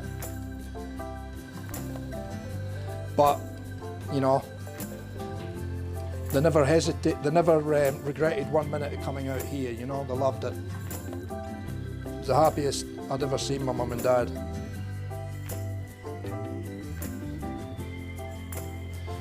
Well, you never know, Brett, you never know, mate, aye. Right, let me sit this water out the way for now, because that's just done on the wets at the moment. I'll get a clean paper towel. We'll give the handle a little bit of a dry off. So we'll go back to there for now, just to bring you back into the picture. And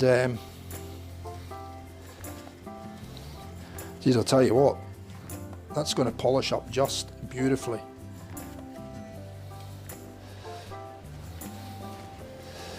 Absolutely beautiful.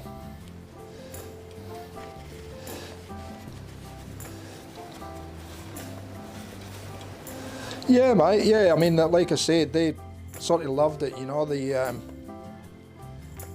really enjoyed the time here. I don't know what that mark there is, it's like something's marked. I wonder if that was my fingernail. Oh no, I'll have to rub that bit up. I don't know what that is. It wasn't there before. I'm wondering if that was my fingernail got into that and scratched it. Because it wasn't there before. No, it's gone. Some mark of some kind.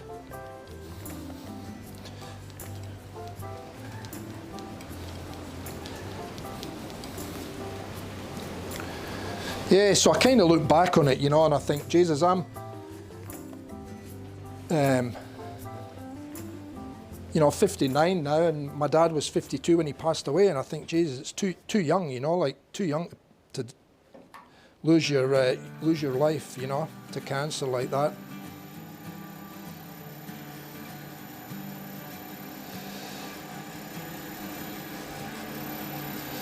Shocking disease. Absolutely shocking. That's why I donate to the P&C one when they do their charity fundraising thing, because I think it's, you know, it supports that, and it's that's what it's all about, you know. And that mark's still there. Feels like it feels like an indentation, so I'm going to have to actually go over that again, guys, unfortunately. It shouldn't take too much because it's only in that one little spot, but I think I might just go in with the wet pads again, just to make sure we've got it out completely. I don't want that coming through in the buffing.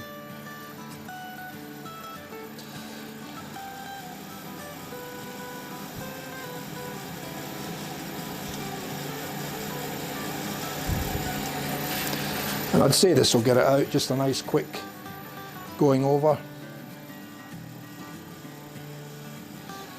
I'll have to watch my fingernails if that was my fingernail.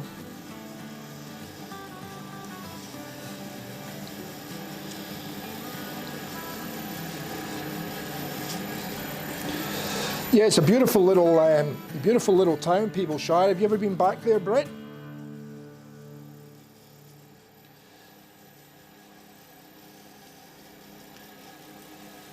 It's got the River Tweed, which is well, it used to be, I'm not sure how it is now, probably still is. It used to be a famous salmon fishing river, the River Tweed, and it runs pretty much right through the town.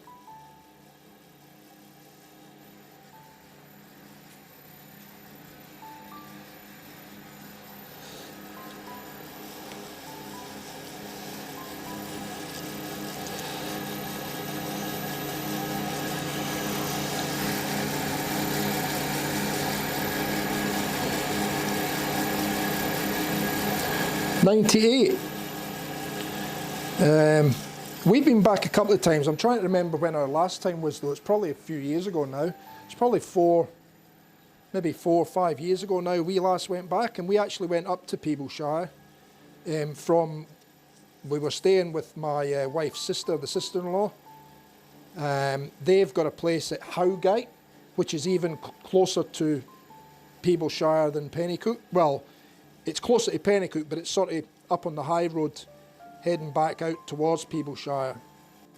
So they've got a house up in what's called Howgate. But yeah, it's a lovely town, Peebles. A lot of history in it as well. But the River Tweed's amazing through there.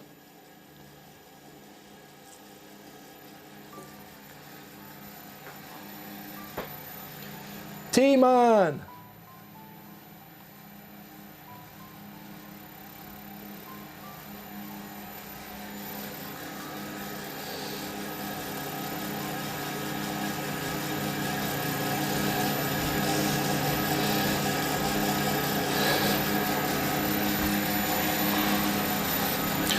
We're doing a resand here in this handle a little bit, T-Man, because I think one of my fingernails left a mark in the resin, so I wanted to make sure we got it out before we went to the buff. So, well, we've got to part off the bottom yet as well, so hopefully that's gotten rid of it. It looks like it has. I'll take you to camera 3 and let you see that now. Just in nice and close. Get rid of the water.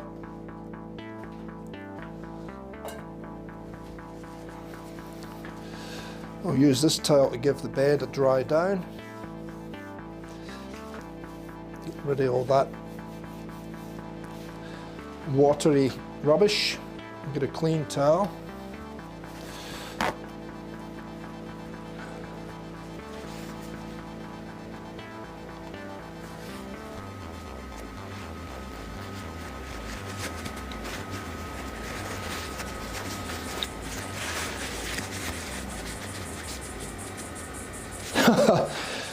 Grey dog in the hometown, eh?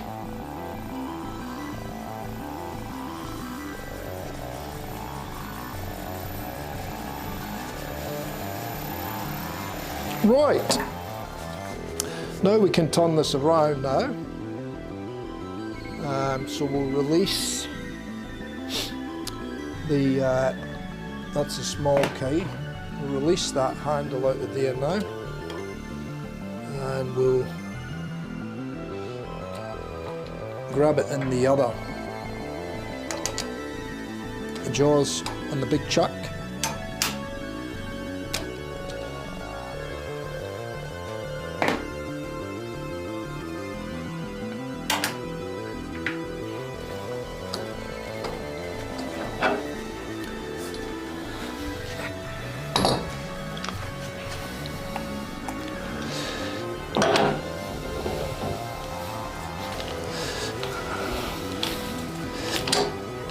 That's all it needs. And we'll bring the handle into that. Yeah, that got rid of that mark nicely, so.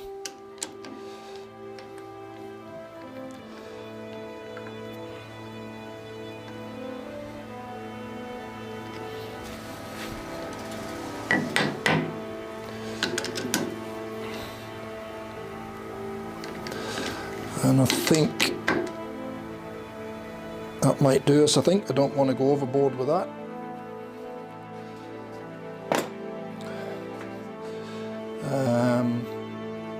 So what I'll do is I'll move all that over there because we might need that sandpaper in a tick. And what I'll do is I'll get rid of this tool rest for a second. And where did I put the other one? I'll put it there.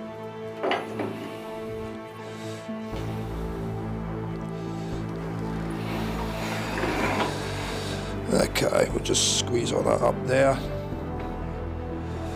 And we'll bring... Oh, I don't know if this one's going to go high enough. Oh, it should do, yeah. Yeah, it should do. Because I'm sure this is the one I used to use before anyway for smaller stuff when the other one got in the way. At least this way, this will let me get my tool rest in and the the tailstock in and be able to get pressure on the bottom.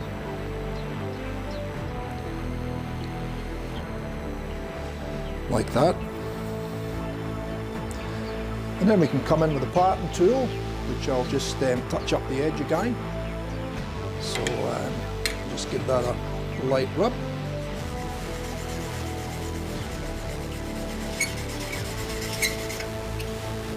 And then we'll do the bottom side, which puts the burr on.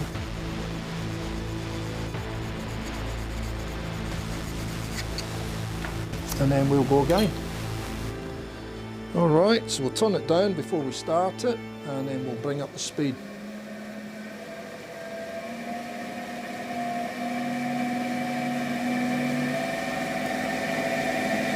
And I'm probably a little bit too low.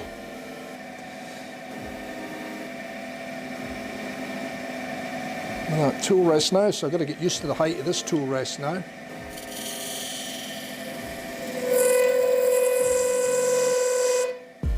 That doesn't sound good.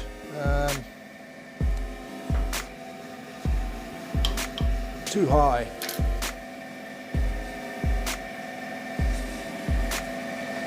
Could be that there's a little out of round happening as well. Oh no, there we go, that's cutting better.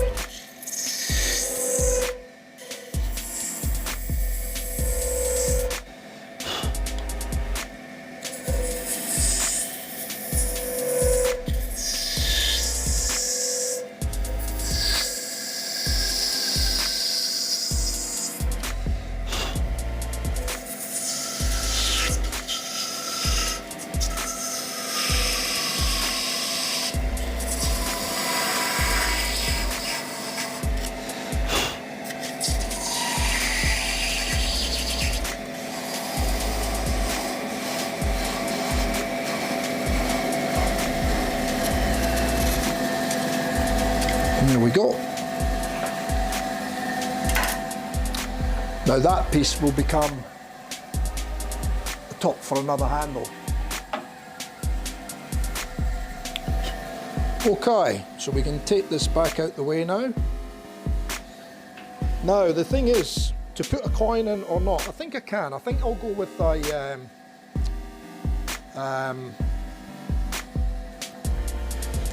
I think we'll go with a antique silver in this.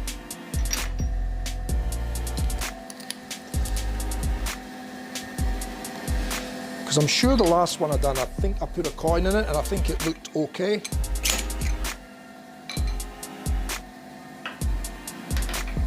From memory.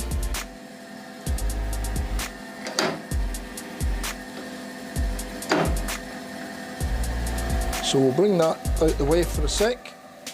We'll slow the lathe down.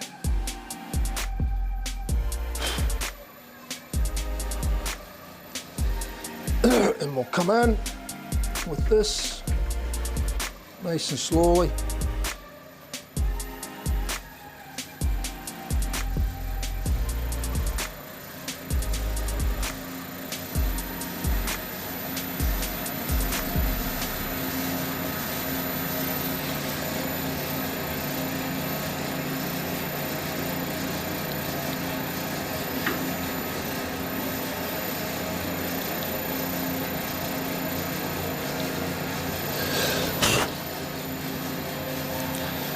Just trying to keep it on track and center.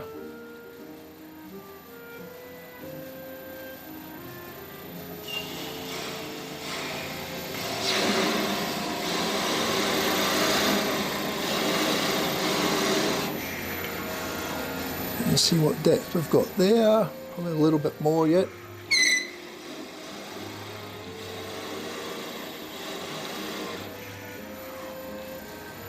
That'll do it. I think. Maybe a little touch more.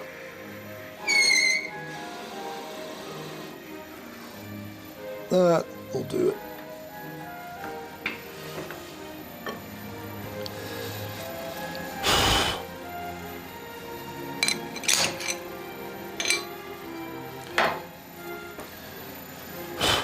Right. Oh no, I'll bring that in and I'll clean up the end first.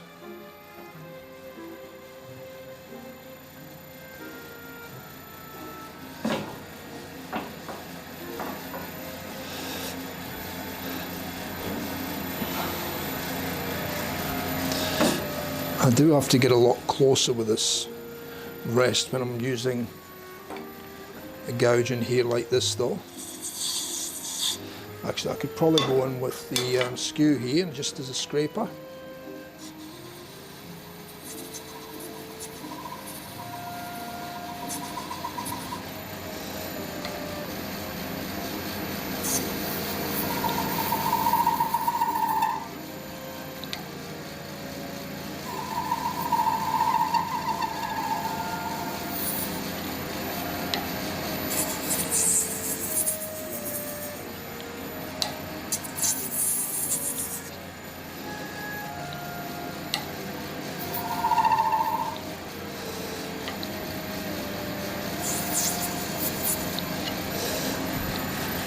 And that'll do that.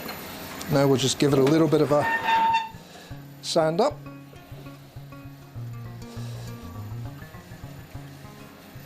And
just give that a little round over on that sharper edge there,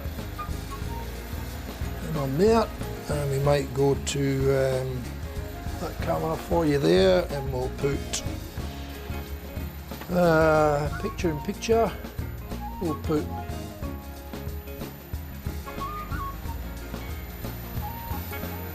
picture in picture. We'll put camera 3 in there for you, so you still see it.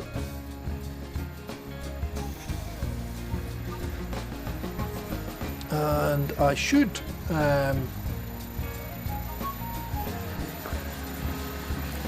thank these guys again, once again, and everybody in the stream. We have a good crew coming. A little bit down on numbers today.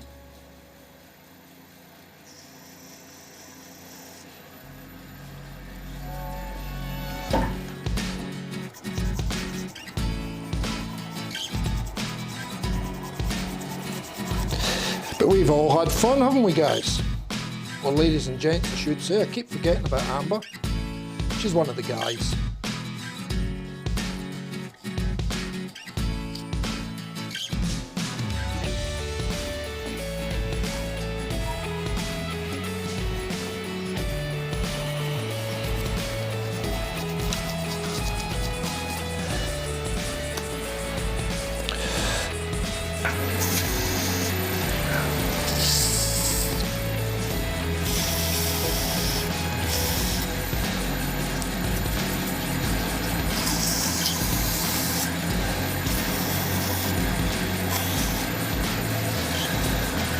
So thanks Razor, Sam, Brett and T-Man.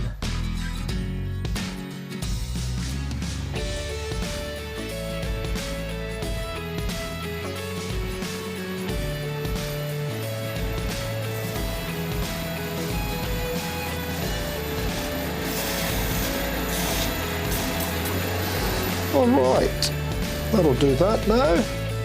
We'll just go through this with the wets again now, so get the water back.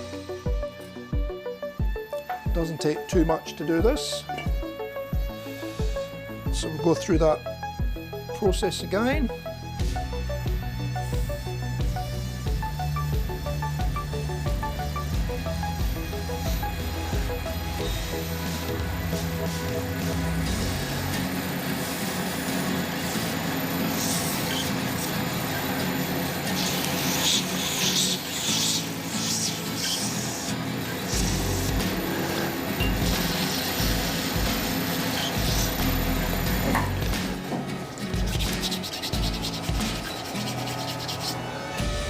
It's lovely.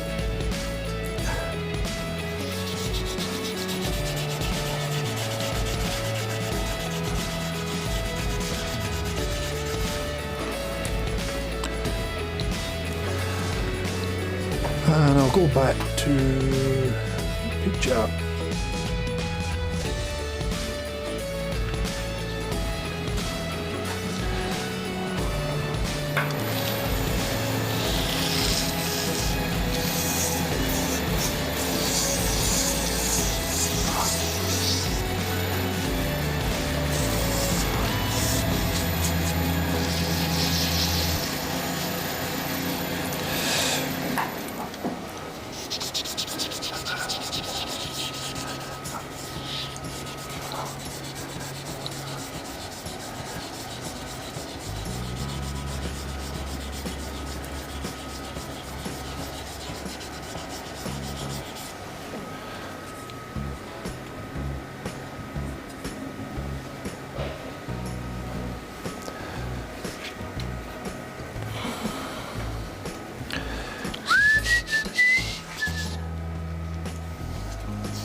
Right.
That'll do us. We'll take it to the buffer now.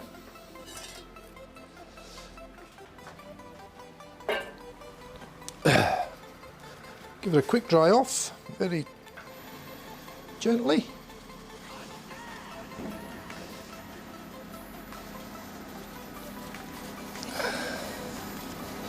Make sure we get all the water and crap out the bottom.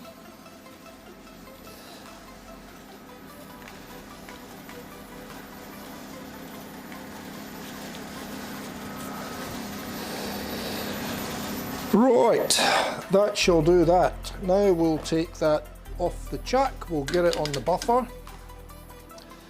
and we shall buff it up and see how she comes up. Quite like it, it feels nice in the hand.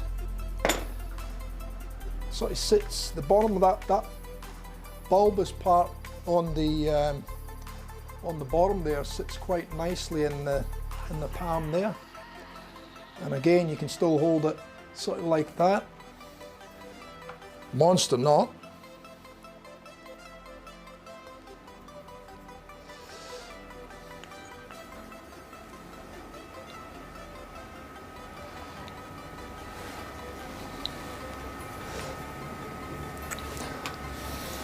Right, buffer, here we come. I don't know if this picture makes it any better for seeing what's going on, but probably a little bit, I suppose, rather as the further away one.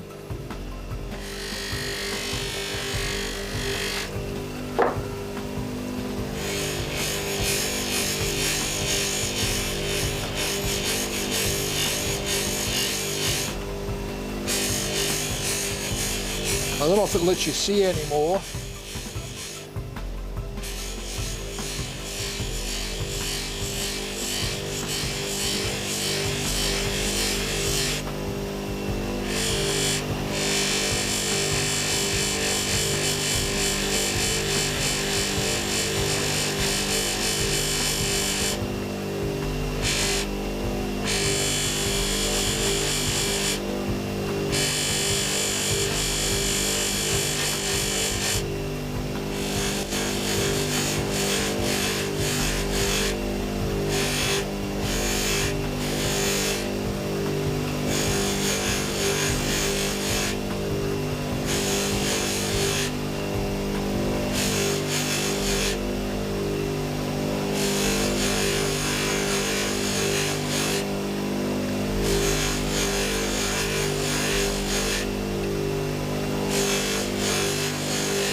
Okay.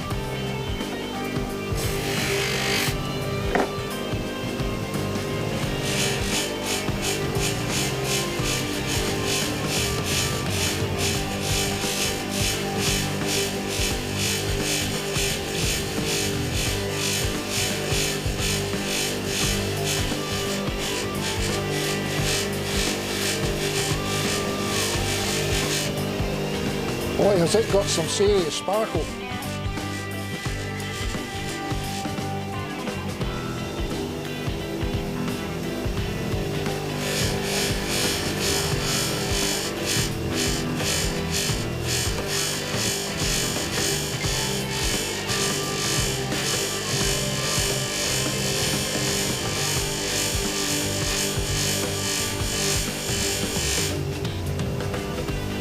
Boy, oh boy.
Okay, it's getting there.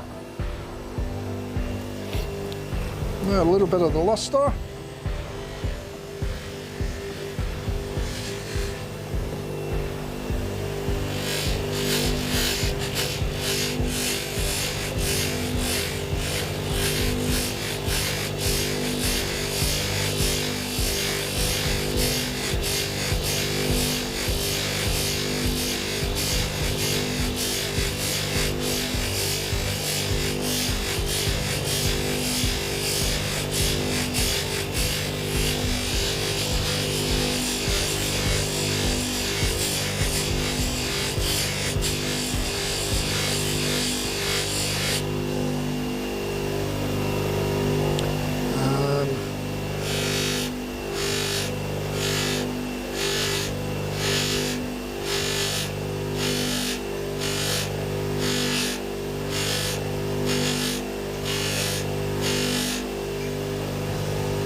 Okay, back on the chuck.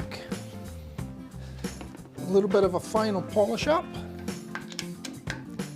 So I will swap the camera over shortly.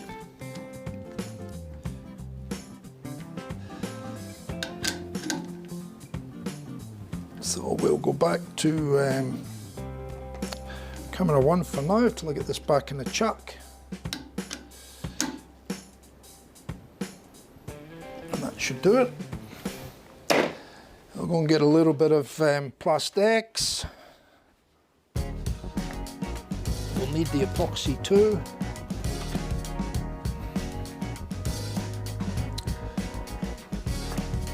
Plastex, epoxy, we've got a spreader there. Need to dig out a coin in a minute.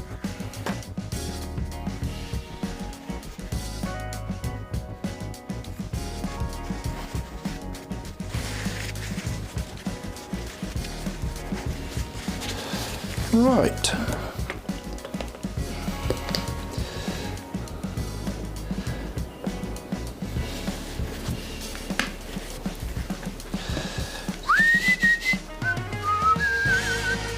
So I'll just spread this in. We'll go to camera 3 for you there. Just a little bit all over.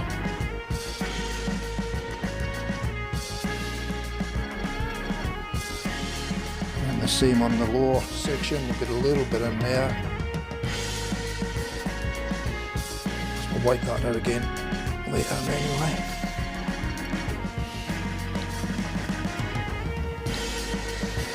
Okay. Slow it down, start it up, and we'll just work that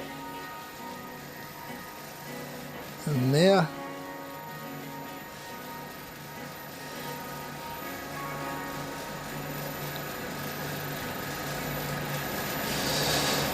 And a little bit in there. I'll measure them for you in a tape grade dog. They're called pin jaws, I think. They're Vicmark. These are Vicmark chucks, and I've got Vicmark jaws. But I'm sure these are what they call pin jaws or pin chuck jaws or something along those lines.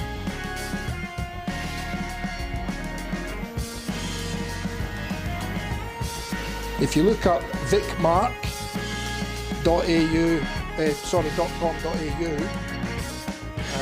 you'll probably find them on the Vicmark site, or you should be able to, you've got a couple of Vicmark dealers over there, so you should be able to find them through them as well.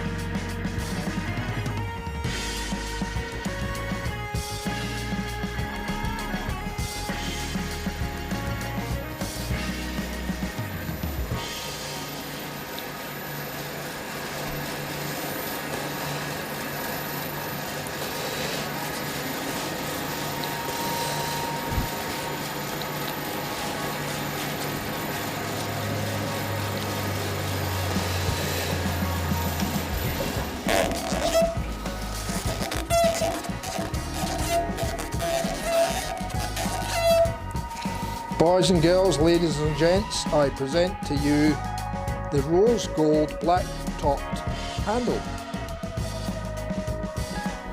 Right, let me get rid of the water off of here.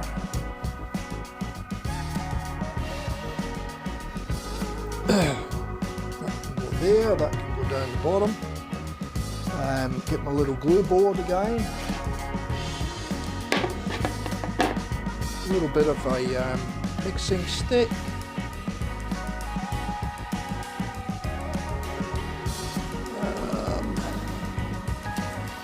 Then we'll need to get a coin, so we'll put a antique silver in this one for sure.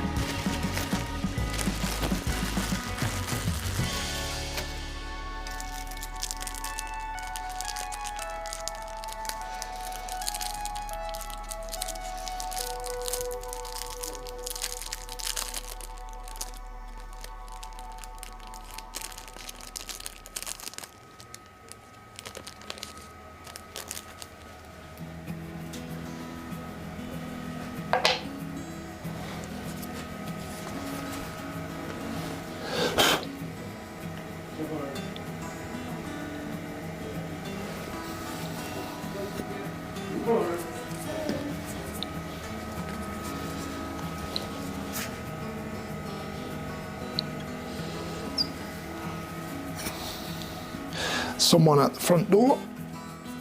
Right, I better take that off the chuck, I suppose, aye.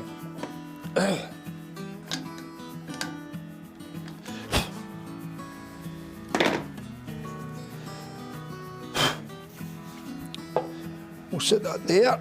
We'll mix this a little bit up.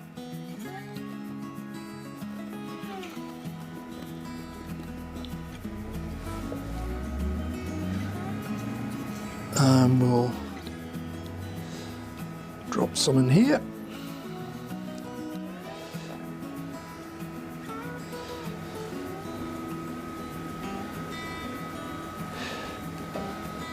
Yeah, when you look closely at amber, it's called, well, it's actually called rose gold. But when you look at it closely and you see the sparkle in it, the sparkle's all different colours. Although you're getting that rose goldy, pinkish rose goldy colour, that's the main resin colour. But when you see the sparkle's actually all different colours. It's quite effective how it gives you that different coloured sparkle, but throws the rose gold colour as the main colour.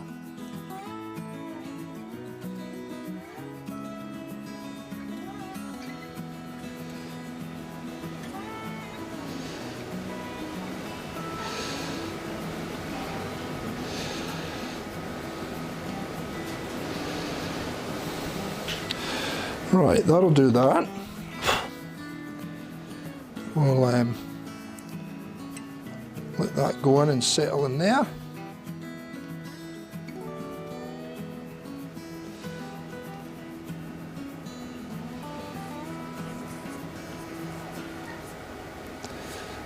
That's good. So we'll give that a second there, and then I'll just give this knot a bit of a sand with the rough paper on the bottom. So I'm doing this, oh, I didn't have the camera right, do I?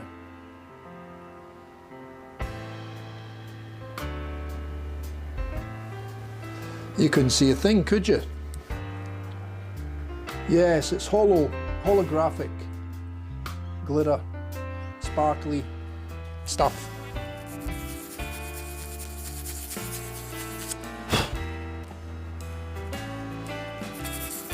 Holographic, glitter, sparkly stuff. It's quite nice though.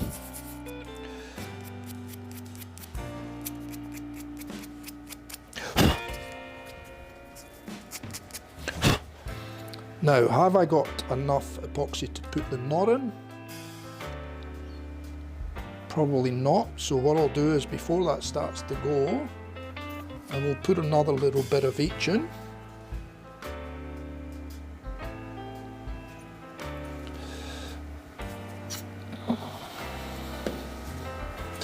And we'll have a little bit of a quick mix.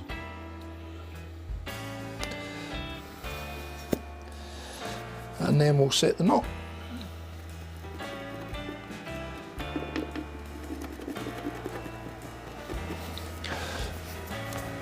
Now I've set the knot with a nice high loft, so this one should be quite nice. It should have a nice soft feel, but still have plenty of backbone, because they're so dense, those tuxedo knots.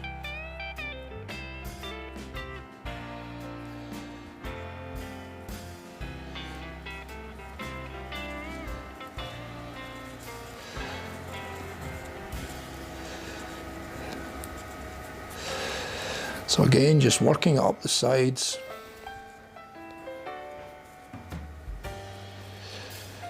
Not too far up, just on the bottom lower section. Making sure we've got plenty in the bottom.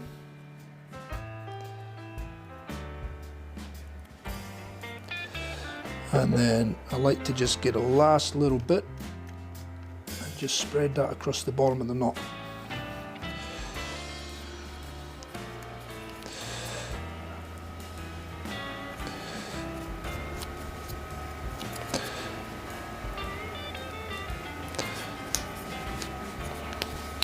Okay.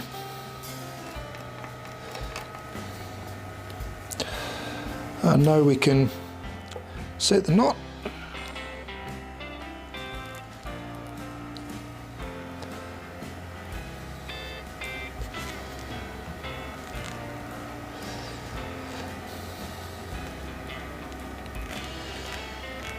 Got a little bit of buffing compound around the ring at the top there. I'll wipe it off with a microfiber later.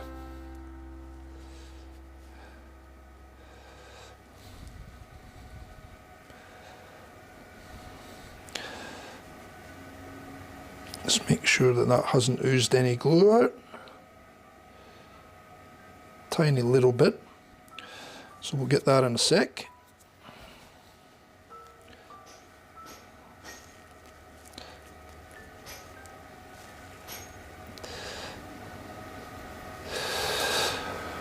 Right, I'll set that there for a tick and put that over there.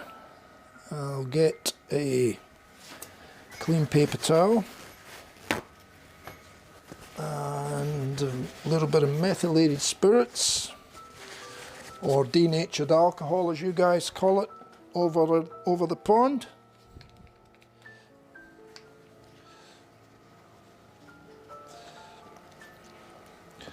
Don't need a lot.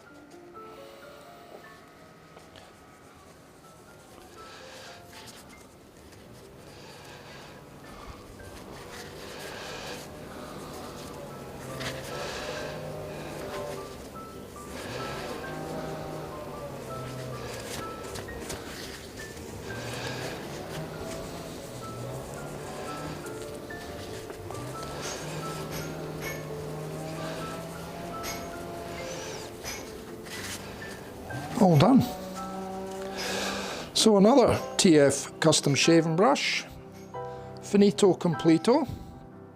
I'll give that a little bit of a wipe over with a microfiber cloth once I put it inside, and before I take the obligatory photographs and 30-second video clip.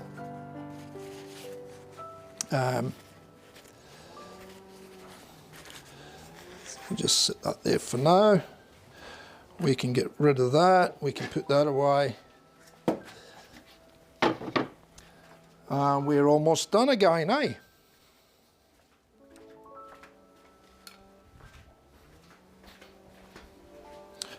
So we'll let you have a bit of a reveal on this one. I'm just making sure that knot's seated properly, which it is. And we've got the coin in the bottom there, and the rose gold handle.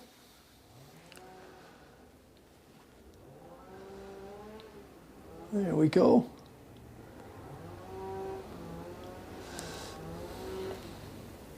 I have noticed though that it's a real issue trying to photograph the holographic.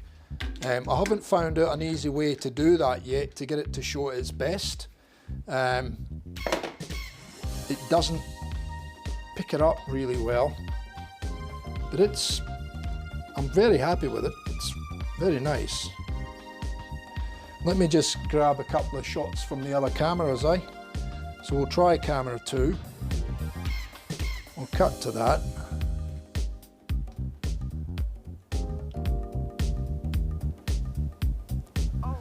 I don't know if maybe, well, with a white background behind it might show it better, I'm not sure.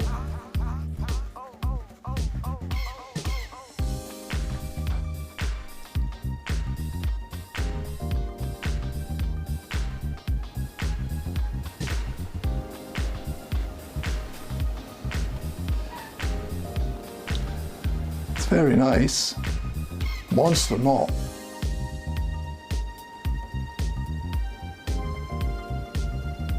TF custom shaving brushes, medallion in the bottom, nicely recessed in.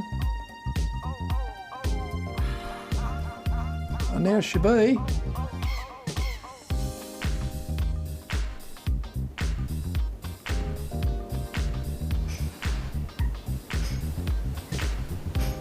Anyway, that's us for another stream.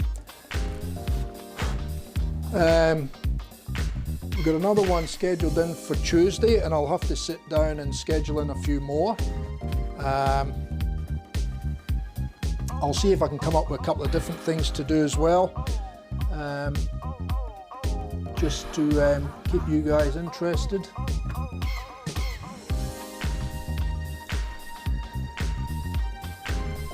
Yes, they are amber, very expensive. I think this one, the big one here, without the outboard turning on the side and without the extension and all the gear that I've got down the other end, is about $7,500 now, I think, to buy.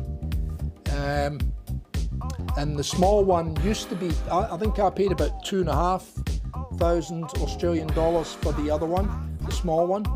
I'm not sure what that is now. That might have gone up a little bit now too, but yeah, there's a lot of money tied up in these two lice. You know, you're talking, you know, like I said, 7.5 plus for this one. There's probably, God, there's probably about another 1,000 to 2,000 extras added to this one, over and above the price. So you're talking, you know, probably about 9.5 for this big one here, and the small one, say 2.5, 3. So there's probably, you know, the best part of 10, 11, 12 grand just in the lathes alone, without all the other equipment and tools. So yeah, it's a lot of money, but I done it over a period of time when I was still working, before I sort of retired, or semi-retired initially, and I just any bonuses and stuff that I got when I was working, because I was working 6-7 days a week all over the world, and any bonuses and stuff that I was getting, I sort of bought my equipment and got set up that way, as I wouldn't have been able to afford it when I retired. So yeah, so it's worked well for me. But yeah, there's a lot of money, but it's worth it. You'll never ever buy another one.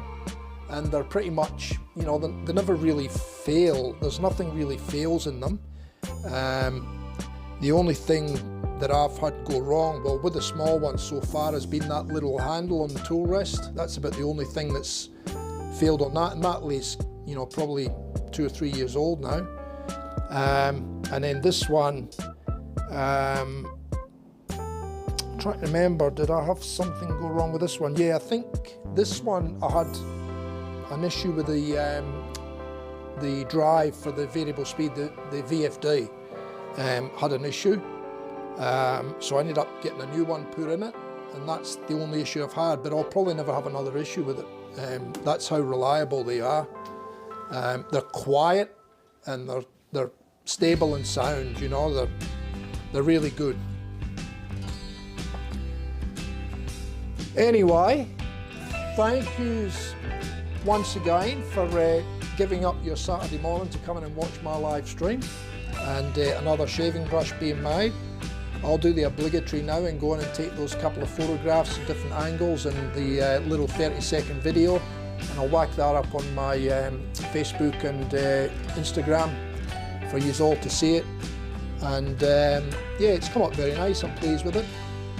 Different shape, but it's quite pleasant in the hand still, so that's good. And a monster 30mm knot with a reasonable loft in it, so it'll be really soft on the face, and should be a monster latherer too. But anyway, take care, don't do nothing I wouldn't do, stay safe, and we'll catch you on Tuesday night, all going well. So until then, we'll see you later, right? Let me get my controls up here now, and we'll get rid of that subscribe button, I think, from there, right? It's been up there for a long time, I forgot it was up there. Anyway, alright guys, see you Tuesday, eh? See ya, ta-ra.